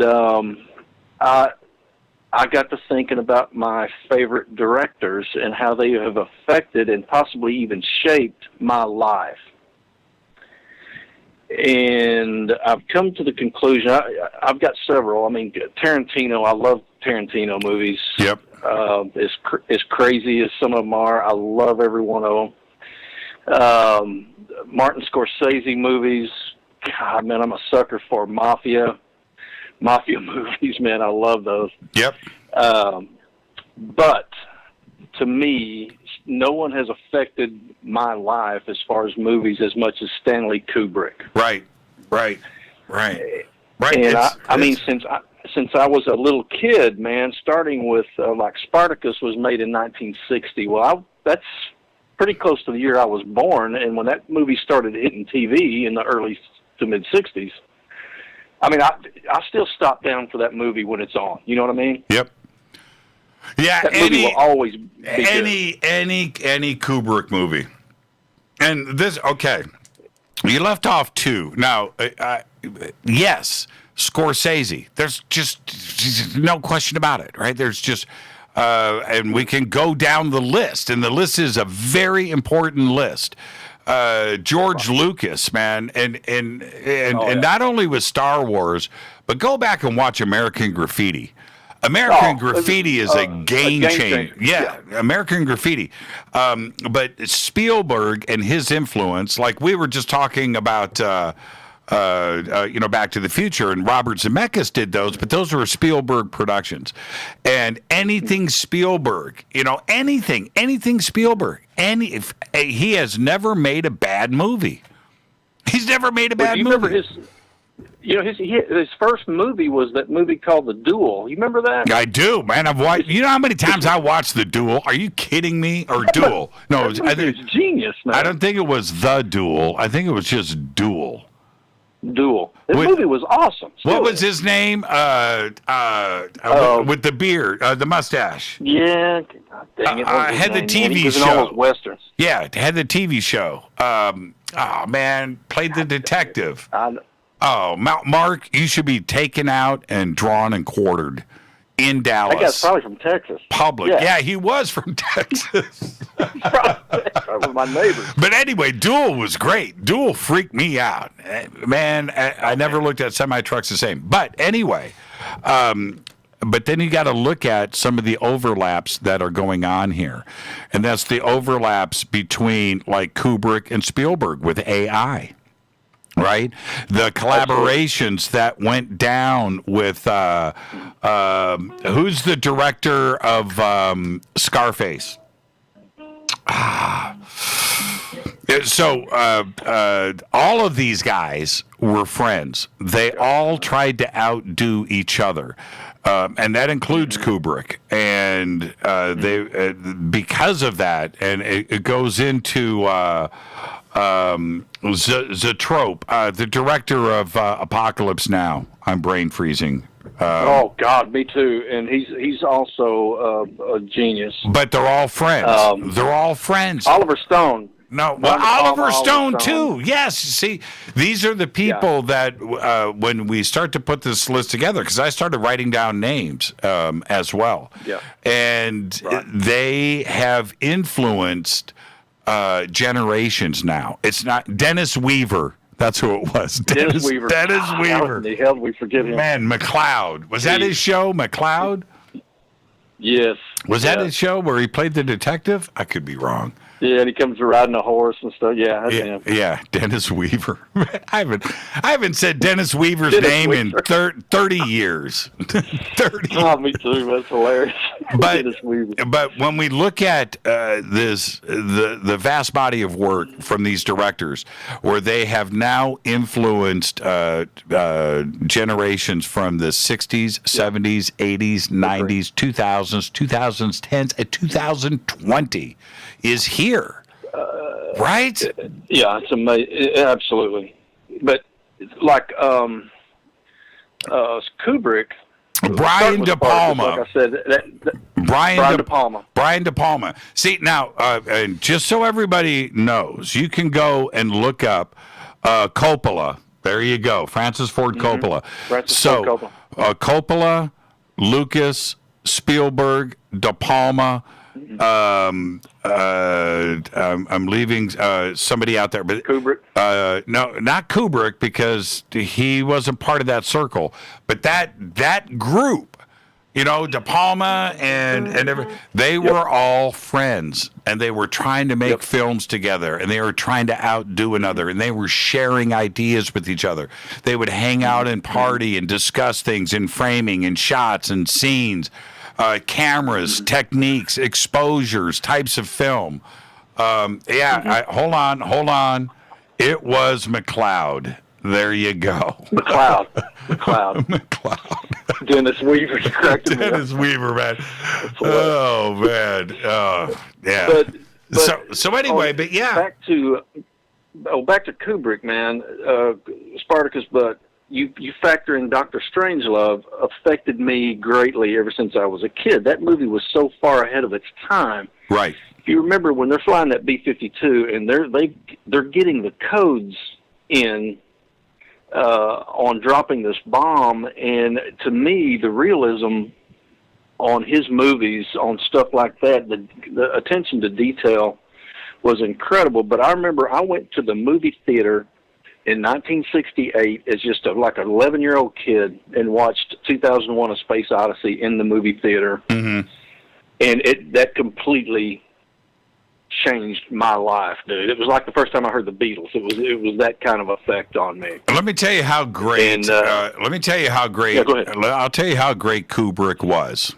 Okay, I would say that not only in the public, but in the film circles and in film school, it's Kubrick that made the greatest comedy of all time with Dr. Strangelove. Funniest movie, hilarious, serious, but absolutely, maybe the greatest comedy of all time. He also made the greatest science fiction film of all time. Absolutely regarded in all circles as the number one king of them all, 2001: A Space Odyssey. He also managed to pull off the greatest number one horror film of all time with The Shining. And then, right, so you got the best comedy, the greatest comedy of all time, the greatest science fiction film of all time, the greatest horror film of all time, and maybe the greatest military film of all time with Full Metal Jacket. Without question. Right. So how does somebody do that? How is somebody so funny? How is somebody so futuristic? How is somebody, and I can continue, by the way, how is somebody so realistic with Full Metal Jacket, right? It's unbelievable that he did AI. He started, couldn't finish it because he got sick, so he turned the project over to Steven Spielberg, but that's still a Kubrick film, right? And you gotta... Eyes Wide Shut. Eyes Wide Shut.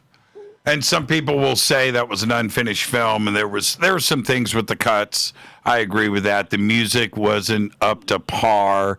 There were things about it, but the overall subject of the film was mind-blowing. Mind-blowing. Very disturbing. Very disturbing. But I had issues with the continuity of it. I did too. But Kubrick, you get the Kubrick. message that he was trying to lay down on that was pretty mind blowing. And you're right about Barry Lyndon. Oh man! Oh God! What an unbelievable how.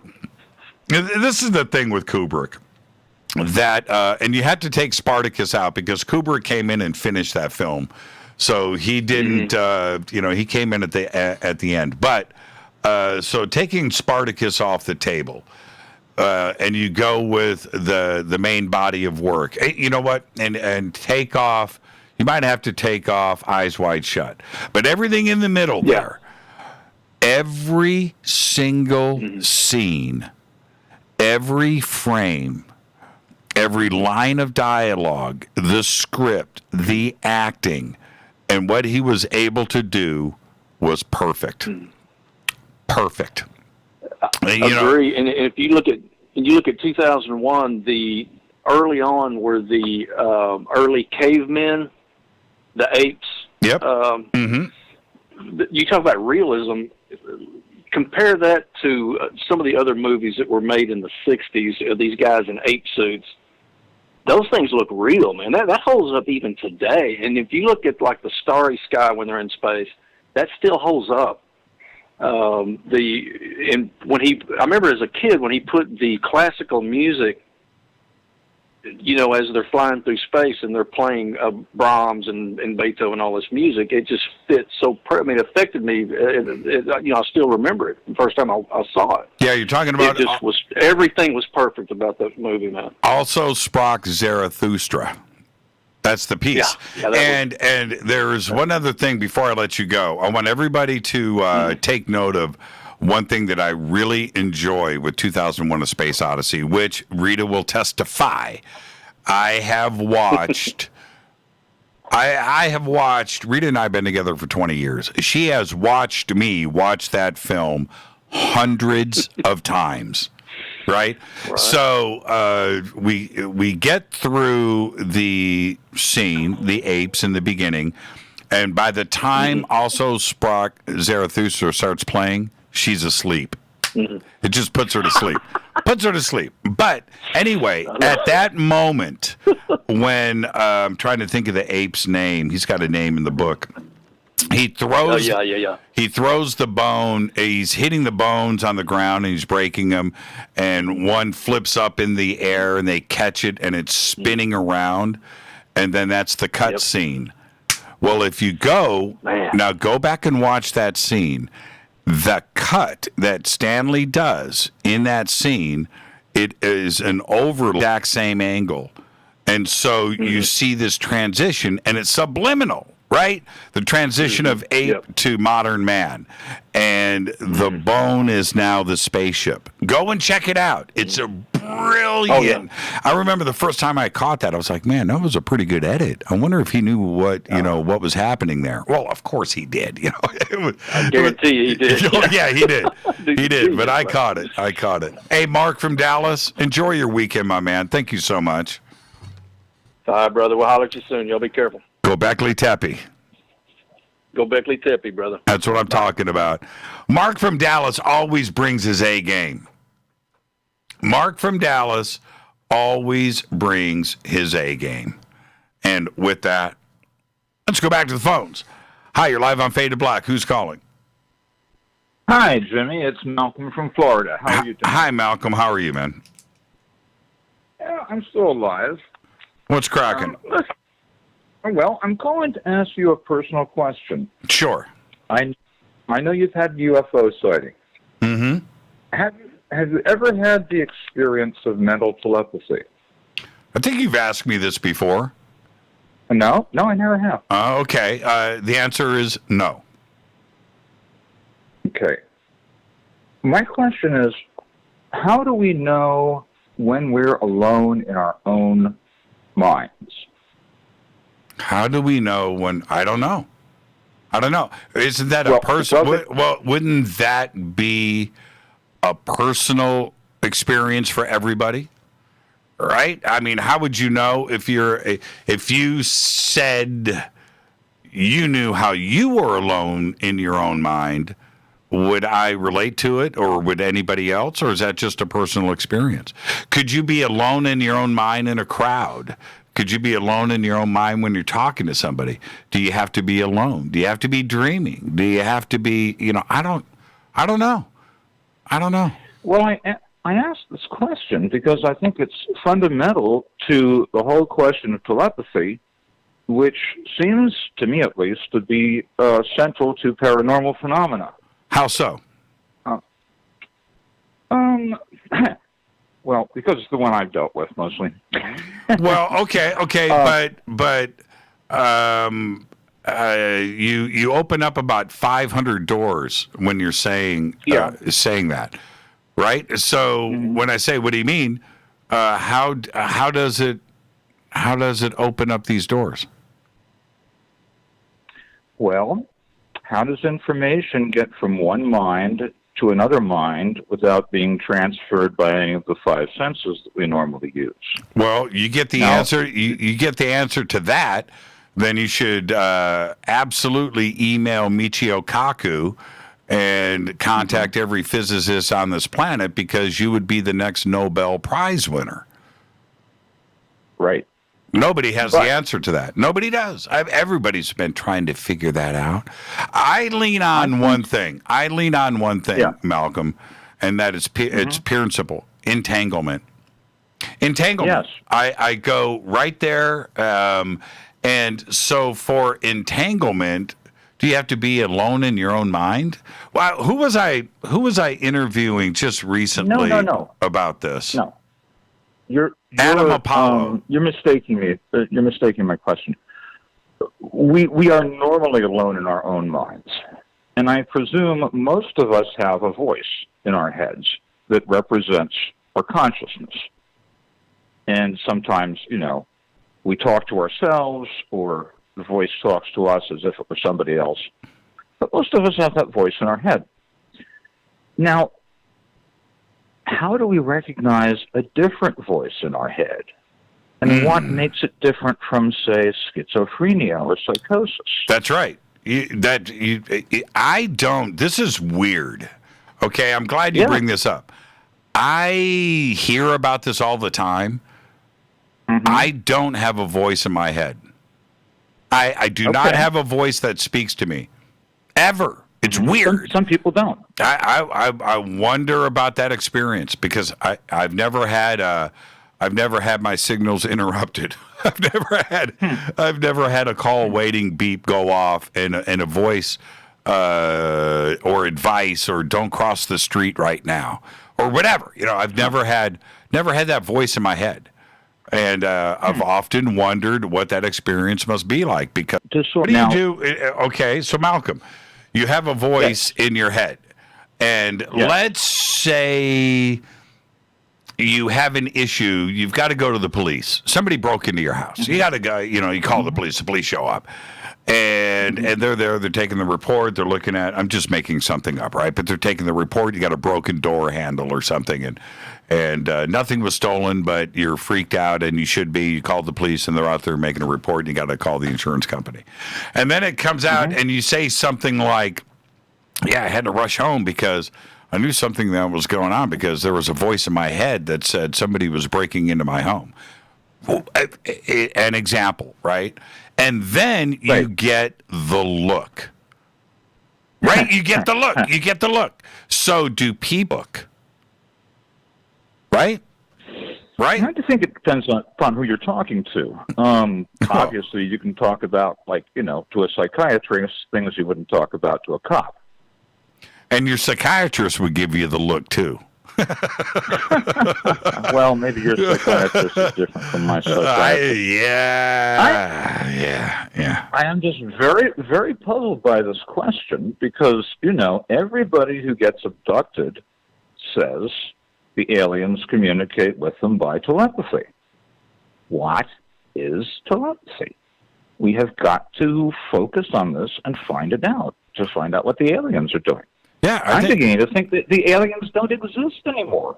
I'm beginning to think the UFOs themselves produce the aliens as set dressing, so that the UFO, which is a solid-state intelligence, if you will, has something with which to interact with people. Because obviously you can't interact with people if you're solid-state intelligence without something in between. Sure.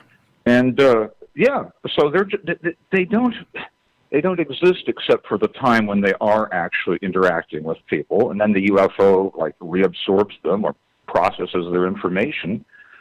And the same thing with people who say they have memories of being teleported through walls or windows. You don't have to violate the laws of physics if you can convince somebody that they've been taken through a wall or a window. I mean, a stage magician could do the same thing. And I'm not saying that people aren't having these experiences. I'm saying that the experience may be all in their minds, maybe something projected into them by the UFO to test how they'll react in a certain situation. Yeah. Well, okay. This is where, man, I wish we had some more time, but let me say this. This is where we get your show sometime. Well, this is you're on the show now, Malcolm. is this the sense of something solid like this desk in front of me? Some would say that is an illusion. And the reason why that is an illusion, because the amount of empty space in between the atoms and particles that make up this desk, if you compress all of the atoms down, makes up it's smaller than the head of a pin.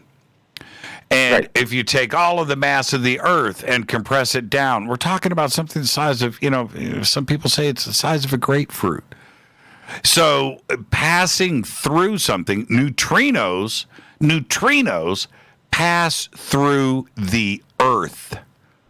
They don't hit anything. They don't hit anything. They don't interact with anything. They don't hit anything because there's so much space there, and the neutrinos are so friggin' small. So they pass through it like they're going through the air. And so when somebody says that they're passing through a wall or a piece of glass and they walk through it, I absolutely know that not only is this possible, but it happens. And it's happening right now. Neutrinos are passing through your body, Malcolm, as you're speaking to me. Trillions of them. Just going straight through and continuing on. I'm counting every one. There you go. Hey, Malcolm, I got to go to a break. Thank you for the phone call, man, and enjoy your weekend. Okay, and hey, live long and prosper. You know, I'm from an earlier generation. There you go. Back at you, Malcolm. Have a great weekend. And with that, I'm going to take a quick break. This is Fade to Black. Fadernight. It's Thursday, 747-228-2051. 747-228-2051. More of your phone calls are next. Stay with me.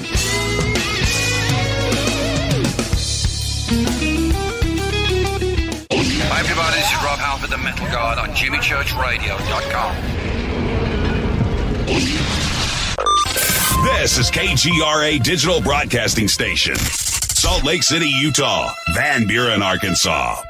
Why is it we're not very good with our health regimen until it's too late? We don't put oil in the car until the engine blows up. When the body's out of balance, your health is not so good. Give your body some love. Log on to GetTheT.com. That's GetTheT.com. Try our Life Change Tea, which cleanses you from harmful intruders. A clean colon is one of the ways to bring the body in balance. We also carry organic supplements to help you get where you need to go. So do your body a favor. Log on to GetTheT.com. That's GetTheT.com. You can even visit our sales page to save some dough. Matters now. That's health matters now. So, log on to GetTheT.com, shop, get balanced, then learn some cool tips at Health Matters Now. You'll be glad you did. That's GetTheT.com. Your contact for current news and trending topics. KGRARadio.com. This is Jimmy Church of Fade to Black, and I own JimmyChurchRadio.com. Promo code F2B Blend. So are you tired of being tired? Well, then it's time to get the tea. Hey, it's Lisa here to tell you about this all-natural, all-organic tea I've been drinking that has had great results for over 20 years. It's called Life Change Tea, and it's specially formulated to help detoxify and cleanse your kidneys, liver, colon, and blood all at once. The colon is one of the most ignored organs in the human body. The faster that waste is eliminated from the body, the less time that waste sits in our intestines, spreading toxins to our bloodstream. This tea helps cleanse chemicals caused by outside intruders from our entire digestive system. And get this, weight loss can be a side effect. And with continued use of the tea, you can experience clearer, healthier, younger looking skin, increased energy, and a happier outlook on life. So if you're tired of being tired, get the Life Change Tea at GetTheT.com. That's GetTheT.com. And like me, you'll be glad you did.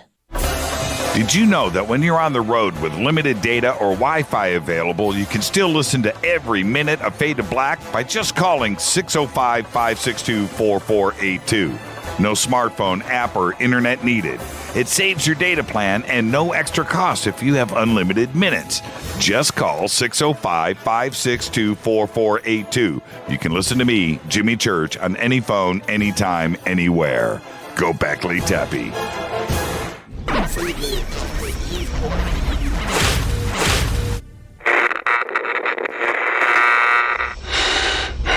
You want to know a secret? I love ponies. I really love ponies. I'm serious. I couldn't stay sane without ponies to brush.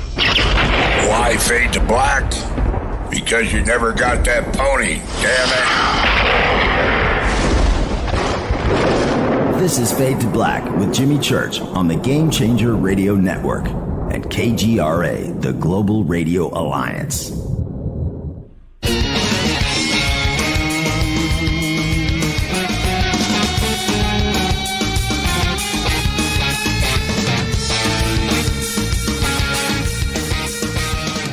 Welcome back, Faded Black. I'm your host, Jimmy Church.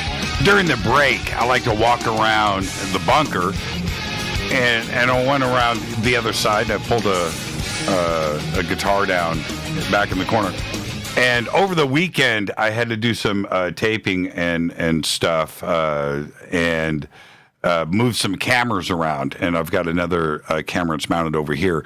The cables are on the ground, and I stepped on one. And that was, and it was the one to this camera. And as I'm putting on the guitar, I see this change from over here, and that's, and I was like, oh my God, it's a good thing I noticed that. And so that's what was going on. What if I didn't notice and I just came back, sat down, and that thing's pointed up above my head? That would have been funny. Anyway, a little comedy. That's what's going down here.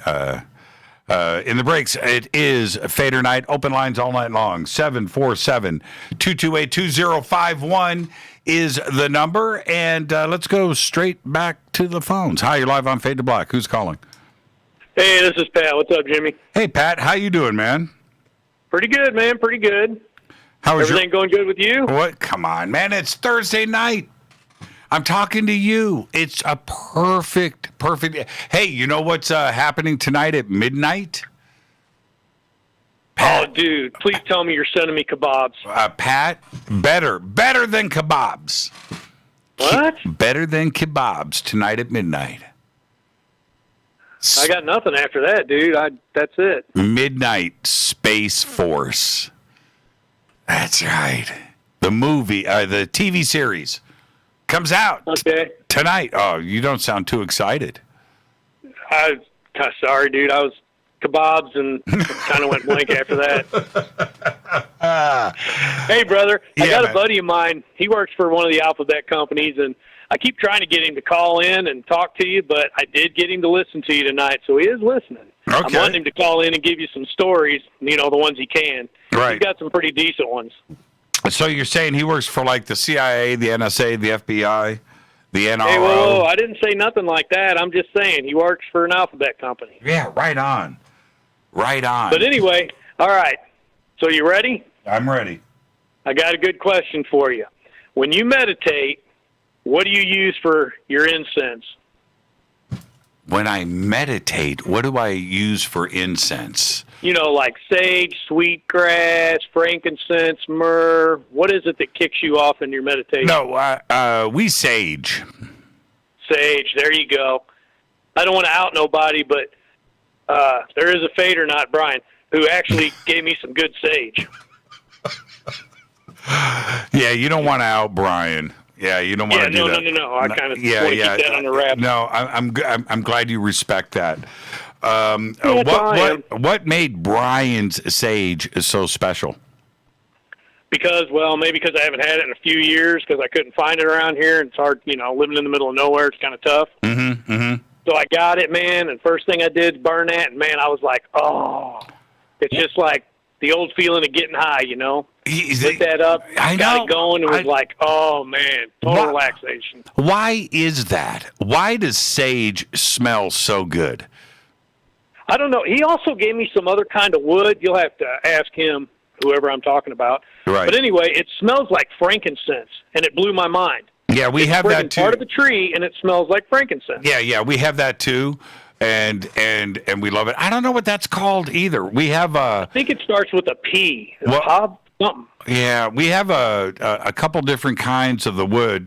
That is, one is natural, and another one is oil dipped. It's treated, and it smells really, really, really good too as well. But Rita and I, we're very lucky. And Pat, one of these days, when you go to one of our conferences, you're gonna bump into a few different vendors that sell sage, fresh sage in bunches. And Rita and I, we've got sage for days, man. We've got different kinds from different parts of the country, and all bound up together. And I love it. I love it. It's just something that it takes me back to I don't know if it's like the 60s, right? And the smells of college campuses, if you know what I mean. There's a thing there. Or if it's record stores, when you would walk into a record store and they were always burning something funky in there. If it's rock concerts, the smell when you walked into a rock concert and that. Right. Yeah, not that. It's not the. And I'm going to just be straight out. Pot used to smell differently. Today, it's that skunk, green, pungent, strong skunk smell, which is fine. But there was something when you walked into an arena in 1978 with all of that Mexican, Jamaican thing that was going on. Marijuana had a different smell, and sage reminds me of that. Does that make sense to everybody? Does everybody get what I am trying to say? Yeah, I get it, man. You totally hit the nail on the head on that one. Now that I'm listening to you, I'm thinking, holy crap, man, that's right. Yeah, that's what sage reminds me of. And it's a very comforting, it's a warm and fuzzy smell. It's walking into that rock concert, whatever it was, Fog Hat, right? Whatever, right, whatever band from the 70s that you're Santana, or whatever it was. But I enjoy sage. I enjoy it a lot. Have you tried that Joe Dispenza's meditation stuff yet? Mm-mm.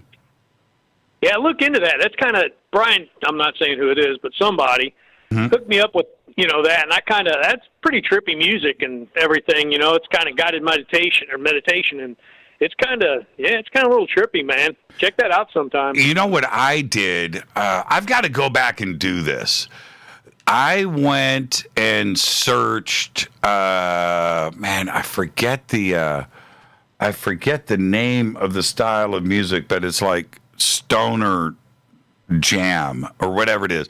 And it's these bands that sound like Black Sabbath on pot without vocals. And they jam for 20 minutes, right? And I went and I spent a few days. I found a band from, I think one from Italy, one from Spain, one from Brazil, one from here in the States, playing this. What's the word for it? Somebody needs to tell me what's that style of music. It's a jam music. There's a name for it. No, not ambient, Wendy. It's the opposite of ambient. And all of the guitar players are trying to sound like Tony Iommi, right? And the same kind of chord structure. And there is a name for this style of music. Anyway, so I went down that road, and it was a lot of fun. There's a name for it. Come on, Fadernights. You're all potheads. Okay. Whoa, hey. Come on. No, I'm watching Twitter, Pat, to come up with the name of this style of music. Stoner rock. No, not progressive. It's jam. I think jam is in the word. Oh man. Okay, somebody. No. Okay. Anyway, but that music will put you into a meditative state because these songs are 20 minutes long. And there was I found maybe a half a dozen albums by these bands. 2 songs. Two really? On the whole album. Side 1 and side 2, right? Was it just an extended play, or was it seriously that album like hours? One long song. No, it's rock. It's heavy metal. It's Black Sabbath without vocals. And it's a whole movement. I mean, there are And I'm talking about millions of views and Stony Jams. That's from Brad Harris. and Brad Harris, coming from Brad, he's probably... He might be right. He's getting close. I'll know it when I see it, but it's something like that, Stony Jams. Oh, man. But, wow. It was pretty amazing. And to hear... to read the comments about it, Pat, where everybody is into it. They're suggesting different bands. Go and check this out, and very, very popular. Somebody just said it's called Fade to Black. There you go. Yeah, pretty close. Pretty close. I like listening to the Native American flute music. That usually kind of kicks me off and gets me kind of mellow. Yeah, that that does it. That does it. But it's funny when you bring up, Sage works, but and music works, and a lot of the ambient stuff out there, like what you're saying, some of the stuff from Argentina and Chile and the mountain flute and things like that. Yeah, absolutely. What did it for me was this friggin' Black Sabbath jam stuff. Whew, man. Now, have you ever had an incense or anything like that has just it's kicked you off? Like you had an experience that was like mind-blowing and you were like, holy crap. Well, I'm going to say this. David from South L.A., I hope he's... David, where did you give me the incense? It might have been... Was it at the Rainbow? I think it was. David, what was the incense that you gave me? I'm going to watch Twitter. He's always here. Did it give you an out-of-body experience, or what did it do? You know what? I think David... You know what David reminds me of? He reminds me of, and he's going to laugh when I say this.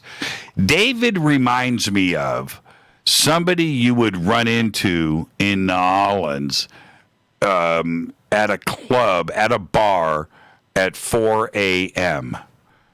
That's and who is into spirituality and consciousness. That's David. I know he's laughing right now because he knows what I'm talking about. He knows, man. David's ancestry is straight out of Jamaica. And David, what was that incense?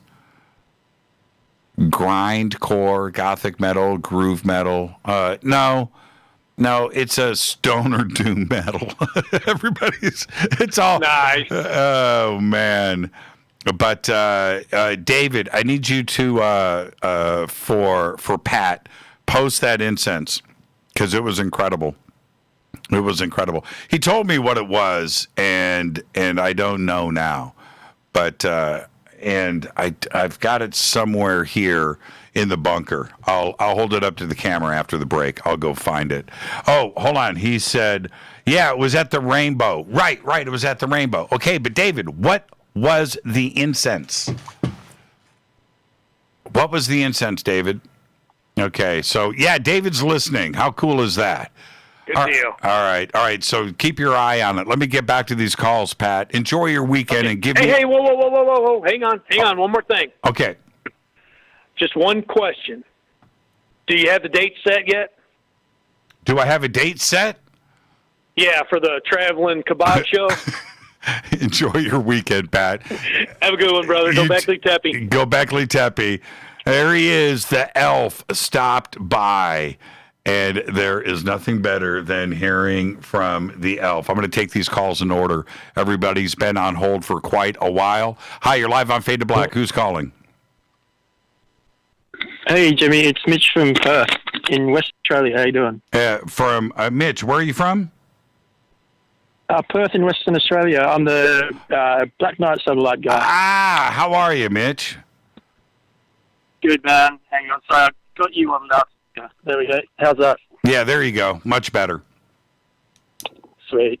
Yeah, earlier in the show you were talking about like haircuts during lockdown and stuff like that. People doing their own haircuts and that. And I posted on your Twitter show, or your Twitter thing, like my epic haircut fail. I tried doing my own, and the worst thing is my wife's a hairdresser, and I was like going on to her for like 2 weeks. Can you cut my hair, babe? Can you cut my hair? She's like, oh, I've just had a shower. I don't want to get itchy. Like, that was the last time. And I was like, I'm just going to do it myself. So it was quite long, and I shaved. I've got the beard going on, so I was going for the hips to look with the short back and sides and the long hair at the top. Yep. You know? So Yep. I shaved the sides, and now I just look like a walking onion with a beard, man. It's like really bad. But that was the first thing. I just thought that would be funny. But the second thing I wanted to talk about was do you feel better? Do you feel cleansed now that you've admitted this to everyone? I do. Like my wife's, because she's a hairdresser and we go to the shops, she's worried that she's going to bump into her hairdresser friends and they're going to think that she cut my hair. So I have to wear a hat. That's how bad it is. Oh, that's how bad it is. Well, it's everybody. I was talking to Rita about this the other day. This exact conversation that we're having now, that when you go, nobody gives a crap anymore, right? You go to the store, right? Everybody's wearing pajamas, right? They're wearing house slippers. Yep. Hair's either in a hat or they don't care. Everything's hanging out. The beards, everybody's unshaven. Probably, haven't showered in 3 days. They don't give a crap, man. And you can tell. You can literally tell. Deodorant, Yeah, nobody. I don't care. No, nobody cares. Nobody cares. This is the other thing. When you went shopping before, right? You go shopping 5, 6 o'clock at night, right? Everybody coming in after work on their way home. They're all dressed nice. They smell good. The hair's done. Wearing clean socks, right? It ain't that kind of party now. Oh, no. Yeah. No, you're seeing I think that's the thing. Like, everyone's like, the world's changing. And I think that's what we're changing into. Like, it's no deodorant, like bad haircut. I'm telling you, make light of the situation. You can tell. You're walking around, and I said I was so vocal about this to Rita. We were laughing about it. That you can tell that everybody at the market is wearing the same shirt for 4 days. Right? You can just tell. You can tell that's where you can tell. You can tell that's where like it's sweat marks on it. Oh, absolutely, man. Gotta change that shirt. Nobody gives a crap. Well, first off, you got to stand 6 feet away from everybody. You got the X marks on the floor, so nobody's going to smell you. Nobody cares. Nobody gives a crap. All right, you said you had a second point, Mitch. What was it? Yeah, sorry, man. I just thought that was funny. But anyway, the second thing, I've got a P1000 because I love taking moon shots, right? And I've got my telescope, and I can put my smartphone on the lens so I can take like shots through my telescope. And I know that supposedly there's been a moon eclipse, like the moon's been in front of, like in between us and the sun, so we haven't been able to see it. But I'm not joking about it. Usually I can take a good, like for the last 3 years I've been able to take moon shots every week. But I have not seen during the day or night, nor have I been able to take any moon shots for nearly 3.5 weeks, like coming on to a month. Like I've not seen the moon. Like I don't know if it's like that in the Northern Hemisphere with you guys, but here in Perth, I don't know what's going on. Like I've not seen the moon. Like sometimes you know how you can see it during the day, but you can't see it during the night. There's been none of that. It's just like no day, no night moon. It's really weird. Have you? I don't know if it's happening there. Yeah, well, and there's another thing that I have been watching, and I find it very interesting. I've been watching these weird videos and photographs around the world of night turning into day and day turning into night. And I've seen this a few different times. Yeah, and I can't quite figure out. And I've what's going. Well, nobody can figure out what's going on, but I find that pretty intriguing, and some of it is lasting for an hour. We could make our own conspiracy theory here, right? So, like, everyone's been locked inside because we got the solar minimum, which could turn into a grand solar minimum. And maybe our moon's disappeared. I don't know. I'm just saying. I'm just saying. But I've not seen it. Right. And there's something else. Okay, now let's talk about the elephant in the room for a second. Okay, before we go to break, I want to get this out in the open. Perth, far west Australia. You've got a continent in between you and Sydney and Canberra, right? And Brisbane. Yeah, it's like cheaper and shorter to go to like Indonesia and Bali and stuff like that than it is to go to Eastern States. Yeah. Well, I think it's like nearly 3,000 kilometers. Yeah. I want you to clear up something. I mean, the urban legend out there is that the people in Perth in Western Australia are crazier and more nuts than the people from Eastern Australia who are already out of their minds. Right? Okay? And you know what I'm talking about. So good. I reckon we're more laid back. Like, we kind of like, the Eastern States, they're a strange bunch. And they like have the full, like, if you go to like Queensland, they've got the, hey, yeah, mate, kind of like real thick ochre accent. Right. Where WA is more chilled. Like, we all surf and got heaps of beaches and, any largest countries in the world. So that's how big Western Australia is. So why do you? We're cool here, man. Yeah. Like, why do you think that is? Because in Eastern Australia, where everybody from Melbourne will talk smack about Sydney, will talk smack about Brisbane, how different everybody is on the coast, and which is better and which isn't, which is fine, right? I enjoy that. And then they go, and then you got Perth. Right, it's just like this is saying WA means wait a while, all right? So because it always takes a little while for all the trends and all the things that are going on that are hip over east to come over here. So it's like WA means to the eastern states is like wait a while. So yeah, but I love it here, man. We've got the best beaches in the world. Like it's so like you'd love it here, man. It's kind of like California, like with your beaches, all that coastline and stuff. And you guys are hip. The Eastern States is too full on, man. Like it's chilled here. Yeah, well, Canberra, all uptight, government and all of this stuff. Yeah, all the stuff that's going on there. And even that's a weird thing in itself, man. Like, have you seen like our government house? Like, it's bigger than the White House and any other Parliament building in the world, and we have this tiny little population. Like half of it remains empty all the time. It's so weird. Oh, that is weird. And then, so you're saying that Perth is hip, cool, fresh, artistic, and hippied out. We're getting there. I think Melbourne's more hipster, but we're getting there. Like there's starting to be like laneways where there isn't like tags. There's more like graffiti art.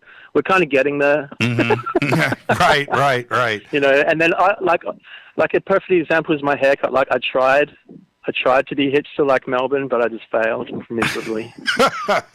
Hey Mitch, send me some of your pictures from the 1000. I would love to see them. And man. Yeah, this whole moon thing.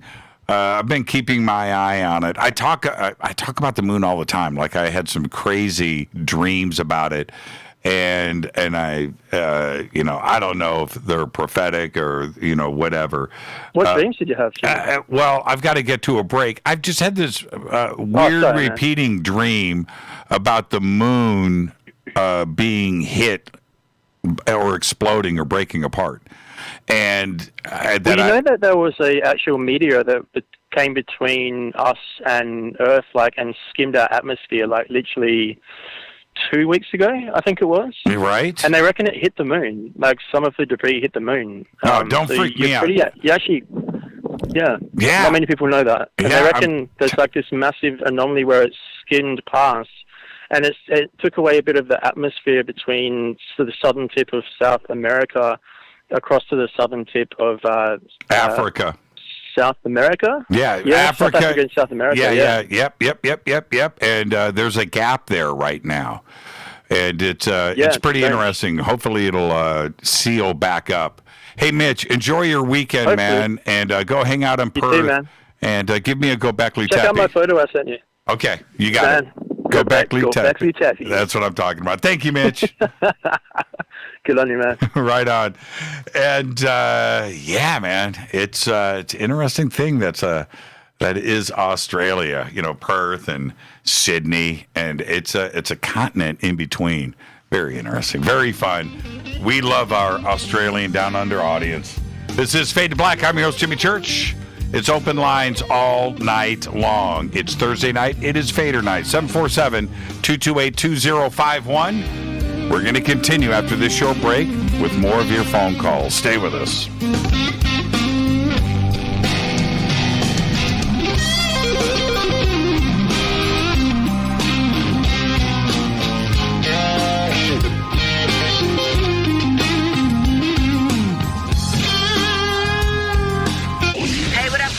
Vivica Fox here, and you are listening to my boy, Jimmy Church, on JimmyChurchRadio.com.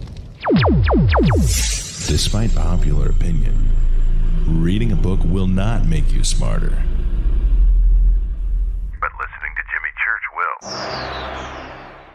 This is Jimmy Church of Fade to Black, and I take Life Change Tea supplements every single day. It's what I do. Click on their banner at JimmyChurchRadio.com.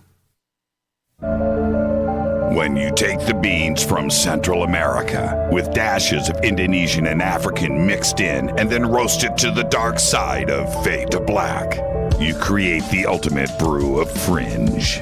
Introducing the Fade to Black blend from Rivermoon Coffee. Yes, Rivermoon's darkest customized roast was created for the love of Fade to Black. The alchemy of masterful roasting and smoking the beans is in every sip of this full-bodied, dark Java. I need my coffee dark, deep, with distinct bittersweet chocolate highlights, just like the bunker. Leaning further into the darkness of the roast is Fade to Black blend from Rivermoon Coffee. Just click on the banner at JimmyChurchRadio.com and use the promo code F2BBLEND for 15% off of your order today. Go Beckley Teppy. Hello, my name is Billy Carson, and I am a best-selling author and the founder of ForbiddenKnowledge.tv. Together with my team, we have built an all-new conscious streaming TV platform designed with every family member in mind. If you have ever wanted to travel the world and attend lectures and workshops from your favorite speakers but weren't able to, look no further. ForbiddenKnowledge.tv. There are dozens of workshops and lectures from speakers you know and love. We have also included amazing categories to assure that your consciousness is entertained and elevating on a daily basis. Amazing interviews, ancient history, ascension knowledge, wisdom teachings, documentaries, conspiracies, mysteries, health and fitness, conscious cooking, meditations, finance, yoga, and so much more. To start your free trial on any mobile device or computer, surf to ForbiddenKnowledge.tv. That's Forbidden Knowledge with the number 4, ForbiddenKnowledge.tv. Again, visit ForbiddenKnowledge.tv today. Are you intrigued by Paranormal Talk Radio? You'll love the new Paranormal Radio app from TalkStream Live. You'll find a great selection of talk shows covering UFOs, ghosts, strange phenomena, and much more. Download the Paranormal Radio app now and start listening to the very best in paranormal talk entertainment, including the network you're listening to right now, the Paranormal Radio app. Free in Google Play and the iOS App Store. Erica, Brittany, Gabby, and you're listening to JimmyChurchRadio.com. It's not a lifestyle we chose. We were born this way. KGRARadio.com.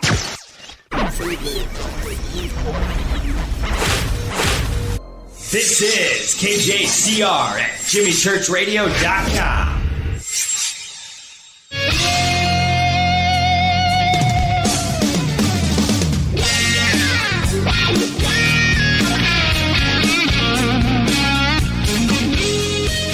Welcome back. Fade to Black. I'm your host, Jimmy Church. Thursday night, Fader night. Open lines all night long. It's your phone calls, your conversations, whatever.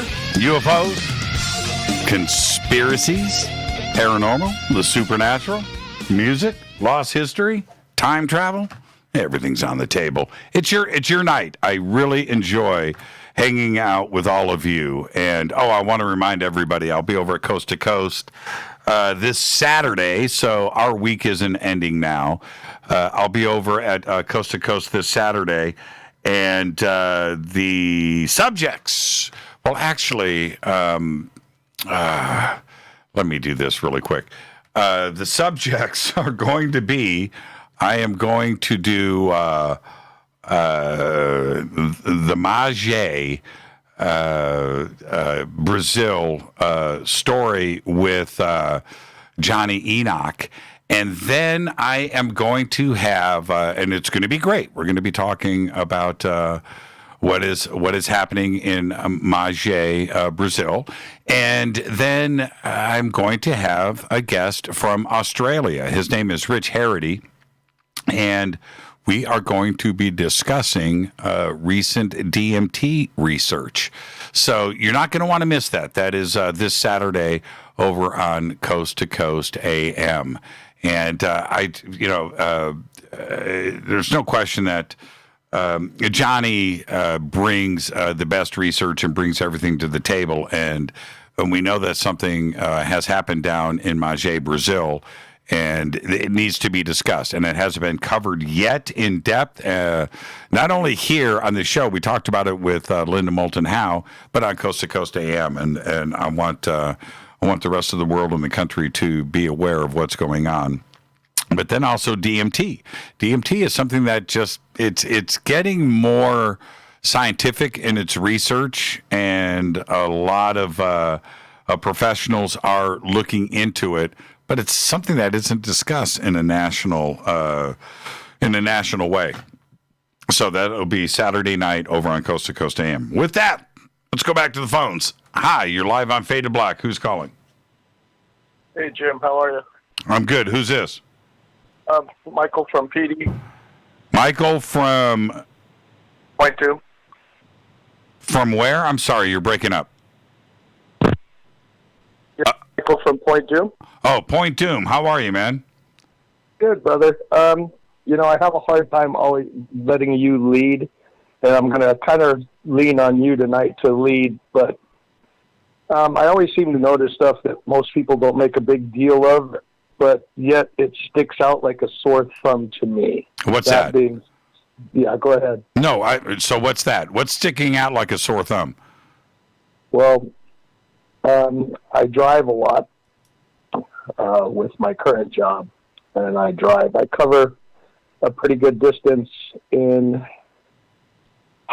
South Orange County, and during this last rain that was approximately a week ago, the funniest thing, it wasn't funny because I kept seeing it in great distances of travel, and not only on the street, but coming from the gutter runoff of buildings, all type of buildings, professional buildings, residential buildings. And only one other person I talked to noticed the same thing. And it was the incredible amount. It was almost like when you go to a public pool or some kid's playing a prank on a fountain or something and pours soap suds into the fountain. Well, after it rained, within 20 minutes of the rain, everywhere I went, including the streets and the gutter runoffs of buildings, of all kinds of buildings, in probably a 30-mile span, incredible amounts of foam and what looked like soap suds, and I have never seen that in my life, and I have my thoughts on it, but maybe you can take over and give me your thoughts. I didn't see that up here. Okay, I didn't notice it, and we got a pretty good amount of rain in Southern California, but I didn't notice that. I would have loved to have seen it, but you know what? It may be. This is just a thought. Hopefully, it wasn't the rain. Right, let's hope it wasn't the rain with the. No, I don't think it was. I think it was more of what the rain was hitting on the buildings and the street, which was sprayed from above and had been there for 3 weeks with no rain. Okay. So once the rain hit it, it hit the top of these buildings. Mm-hmm. It interacted with it and made. It was so freaking obvious. It was disturbing. When I'm taking a truck and going down the street from anywhere from Irvine to northern Rancho Santa Margarita. Right. And my tires are going through puddles and streams of foam, and then I'm going to make client calls at professional buildings, residential buildings, and for 2 hours, 45 minutes, 3 hours, pure foam is coming from the roofs, off the gutters, into the streets, and off of the streets. Now, you don't have to be a rocket scientist to know that something is on the streets and on the top of these buildings where it would naturally collect on a flat surface that the water is interacting with. If it was just the buildings, I could say maybe a desanitization chemical that was acting with the water, but not on all the streets, bro. I mean, it was disturbing. It wasn't just the disturbance of the water that was creating bubbles. It was complete foam on both sides of the street, on major highways, and on huge buildings, and it was coming out in volumes. And I actually got out, pulled the truck over, and I put this wasn't really advisable, but I put my hand in it, and I put my fingers together. Well, I could show you a picture of my right hand, where my fingers are and where my thumb joins up to the index finger. It is all like chafed. It's almost like you put your hand in a pile of chlorine. That's what it looks like. Could it be? I just put it out there. Maybe some of the listeners can help us with this one. I don't know. But, And anybody down in Orange County, let me know. Post something up in Twitter. Did you notice this? I'm sure they did. So post it up in Twitter. Somebody what have you heard? Notice it, Jim. It was really pretty obvious. Brother. Now, do you think, Mike, that maybe? Man, this is my conspiracy hat. But maybe that Orange County went out maybe at night and sprayed disinfectant on buildings and public buildings and streets for coronavirus. That occurred to me, Jim. It really did. I mean, the streets, that's the first thing I thought is, wow, they put some sort of detox or antibacterial on the streets and the curbs, and that's what this was causing. However, it's not going to be doing it to public buildings, even though that most of them were closed at that time until about 2 days ago. Pretty much everything is open in Orange County if they want to be. I mean, restaurants are. All of San Clemente is open downtown. We have places up as far as in Lake Forest. They're open, cantinas, restaurants. So I really think that if they went up and sprayed buildings and rooftops, unless it was done from the air, I think you'd probably get a response to some of the building owners. Not everyone is all pro-gov. Right. What the hell were you doing? Yeah, no question about that. That's very interesting. I thought about it a little bit, Jim, but something... Did you take pictures? If I'm calling you about it, is there something wrong with it, okay? Yeah, exactly. No question about it. Did you take video? Did you shoot any pictures? No, and that's my fault. I just thought that it would be, I didn't. First of all, I was working. And second of all, I thought, wow, this is going to be brought up. And I haven't seen anything on it. And now I feel like an idiot for not taking out my phone and shooting video as I was driving and in some of the buildings. But I did talk to a couple different building owners that are in the retail sales business. And they said, yeah, there's no doubt about it. That was very unusual to them. Hold on. I'm going to do a quick Google search. Foam after the rain in Orange County, California. Right. Let's see. Let's see if you're the man, bro. I appreciate you. That's why I wanted to lean on you on this one.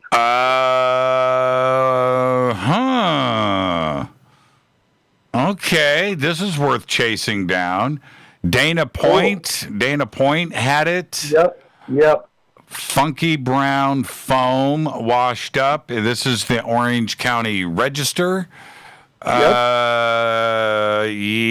man. Okay. All right. Thanks, Jim. Thank you, bro, for having. You know what? I've known you for many years. I love you guys very much, but it really feels good that you kind of got my back on this one, JC. I appreciate it. Well, so does the rest of Orange County, apparently. Mike, enjoy your weekend, man, and thank you so much. Yeah, thanks. Maybe somebody, if they know one of the Fadernauts, can make a comment on it to kind of get a more personal. Thank you, Mike. Yeah, hey, thanks, JC. You and Rita have a wonderful, blessed evening. Appreciate it. Go Beckley Tepe. Go Beckley Tepe. If it wasn't for Go Beckley Tepe, we still might be scratching our heads and butts. Yeah, we would be swinging from trees. I'll talk to you, Mike. Thank you, man. Ask the Orange County Lumberjack. Let's go back to the phones. Hi, you're live on Fade to Black. Who's calling? You're talking to me, Jimmy? I'm talking to you. Okay, my name is actually Jorge Rodriguez. I'm calling from Melbourne, Australia. Oh, you're calling from Melbourne, the other side. Yeah, my friend. Yes, my friend, yes. Oh, man. Okay, listen. I have two things to talk to you. Yes. All right? One is an experience, something that I've seen, all right? But I want to leave this for later. I want to talk about the COVID-19, if you don't mind. Okay. Okay, look, I don't know if you noticed this, but one of the things that I was wondering why, for example, the media, right? Okay, let me start from the beginning. We're talking when a virus in any country, right? They happen to find it, and they do research on it. It doesn't take 2 or 3 months to say we have a problem. It can take a few days. After those few days, you will know what you have, all right? I would think so. Now, pardon? Keep going. We're listening. Okay. Now, it will take a few days. It doesn't take 2 months or 3 months to tell the public what they have, right? It doesn't take that much. Maximum a week, if a week, because we got all the stuff to see what sort of virus it is.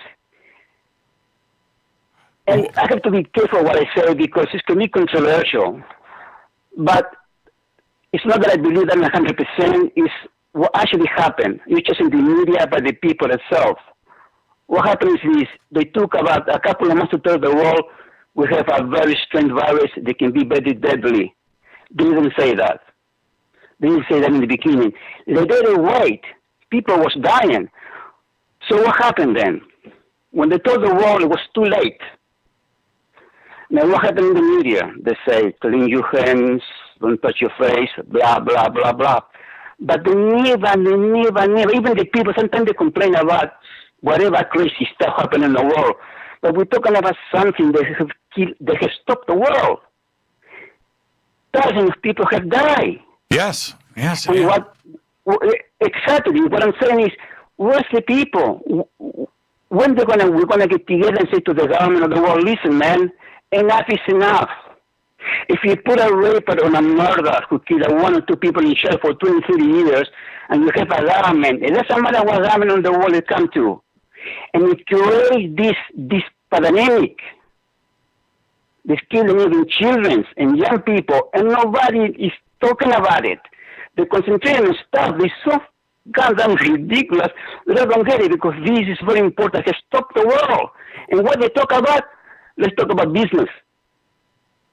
Well, and see, this is I know. And this is the thing. And I'm not saying I'm right. I am not. No. But what I think is ultimately going on and what's going to happen is the entire planet is aware of something. Now, I don't know what that something is. Yeah. Okay, but what they have been is put on alert. And over time, couple of months, hopefully it's not going to take longer than that, but a couple of months from now, we will have learned something and a couple of lessons.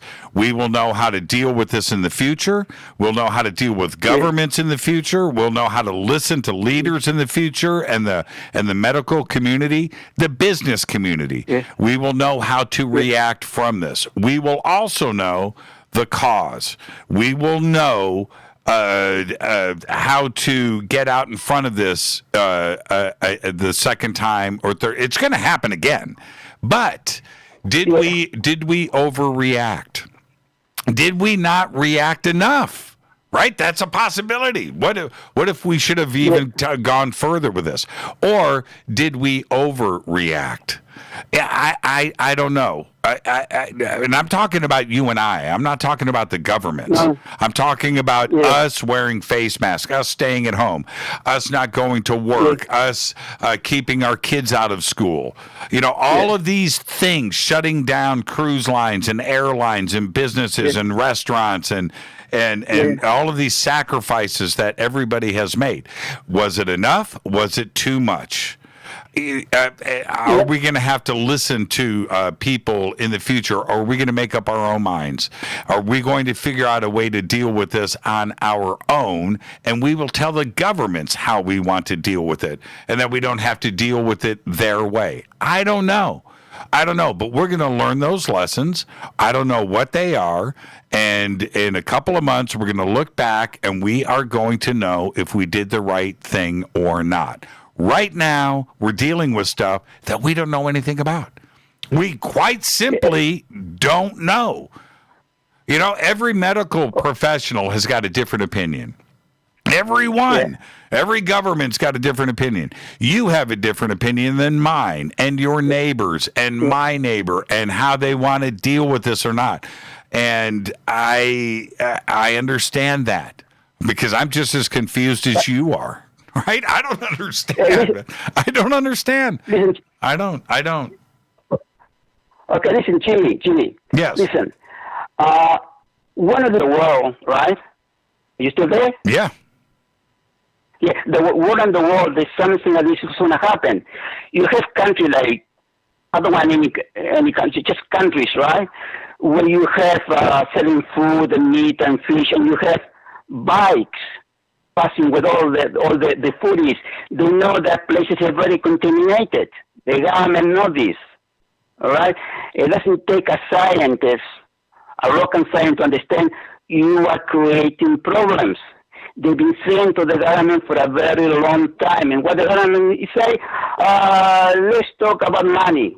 Now, the thing that I'm worried about it, even though professional people have been warning the government, and the government done F all. So what is it? Too many people in the world? That's what I mean. People should stand up and say, no, because if we don't do that, and I know how I must sound, all right? I'm not talking about going to places and to restaurants and throw rocks and burn places, because that's not cool, man. That's you're never going to fix a problem that way. But because if we don't stand up and tell the government, you've been told for many, many years, you know the situation, you know what's going to happen, and they've done nothing. So what you, Jimmy, or I supposed to think of this? Well, exactly. But this is the deal. We don't have a choice but to wait it out and then think about it. Right now, we don't have any information. That we don't have a choice. We don't have a choice. We're in this too deep at this point. So we have to wait. But thank you for the phone call. I'm at the end of the show. Thank you so much. Okay. And let me tell you, we love our Australian brothers and sisters. Man, thank you so much. Seriously. Okay, bye-bye. Bye-bye, my friend. Enjoy your night. You too. Right back at you. Have a great weekend. And, that's what's really cool about all of this is that I will have a guest from Australia on Coast to Coast this weekend. It is going to be great. I got time for maybe one or two more calls before the end of the show. We're right here. I'm trying to get everybody in. Hi, you're live on Fade to Black. Who's calling? Lost it. Okay, let's try it again. Man, I think I went the wrong direction. Hi, you're live on Fade to Black. Who's calling? Hi. It's John. Hi, John. Limits of Control. What's that? On Twitter. What's that? I'm Limits of Control on Twitter. Okay. How you doing, John? I'm good. I just wanted to talk about extraterrestrials, artificial intelligence, and Neuralink. You want to get all of that in 3 minutes. Okay, you're a better man. I think Neuralink's a good idea because that's taking your soul from your body. Aliens can hack into it. Anyone can hack into it. Not a good idea. So are you just anti-Musk? No, I just think it's not a good idea to put that in your brain. We're spiritual beings, right? Right.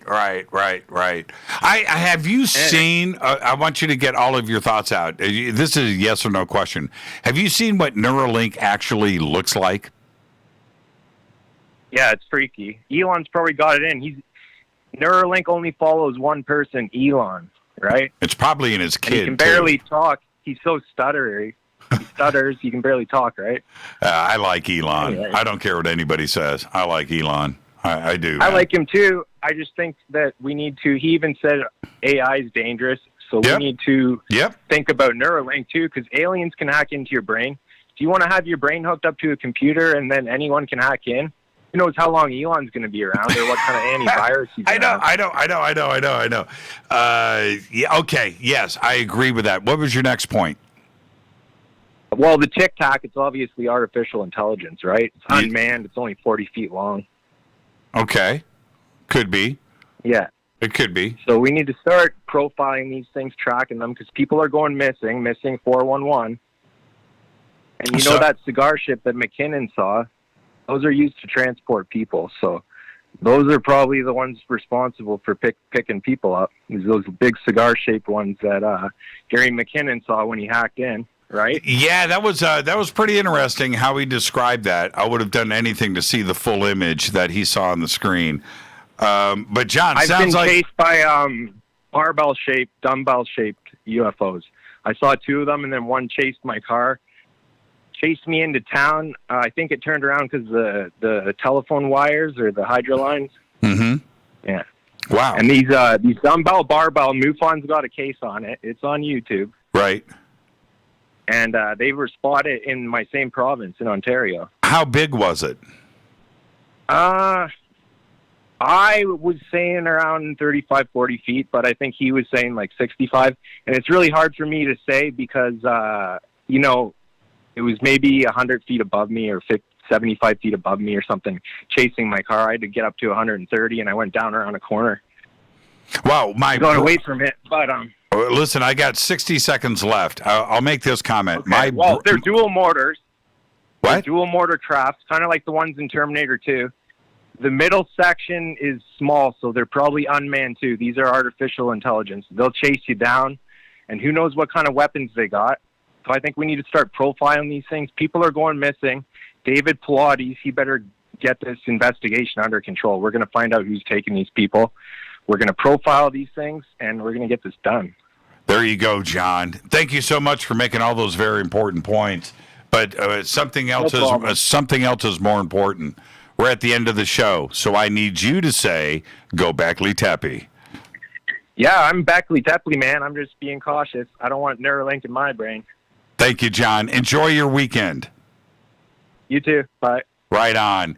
And with that wraps another Fadernight here on Fade to Black. Absolutely incredible. Absolutely incredible. All the calls tonight. 2 calls from Australia. You got to love that. That makes it a special Fadernight. I want to thank everybody that called in tonight. Twitter was on fire. Man, Twitter was smoking. Fade to Black's executive producer is Rita Camurian. Show is produced by Hilton J. Paul, Renee, Dennis, and Kevin. Announcers are Steve Harder, Gene Vitoa, Mark D. Kovar, Webmaster Drew the Geek. Music Doug Aldrich. Intro Spaceboy, spaceboymusic.com. Fade to Black is produced by KJCR for the Game Changer Network, and syndication is KGRA The Planet. It's podcast owned and copyrighted 2020 by Fade to Black and the Game Changer Network. It cannot be rebroadcast, downloaded, copied, or used anywhere in the known universe without written permission from Fade to Black and the Game Changer Network. I'm your host, Jimmy Church. I'll see everybody at Coast to Coast AM on Saturday night, and then I'll see you guys next week. Until then, have a great, safe, and wonderful weekend. Go back, Lee Tappy.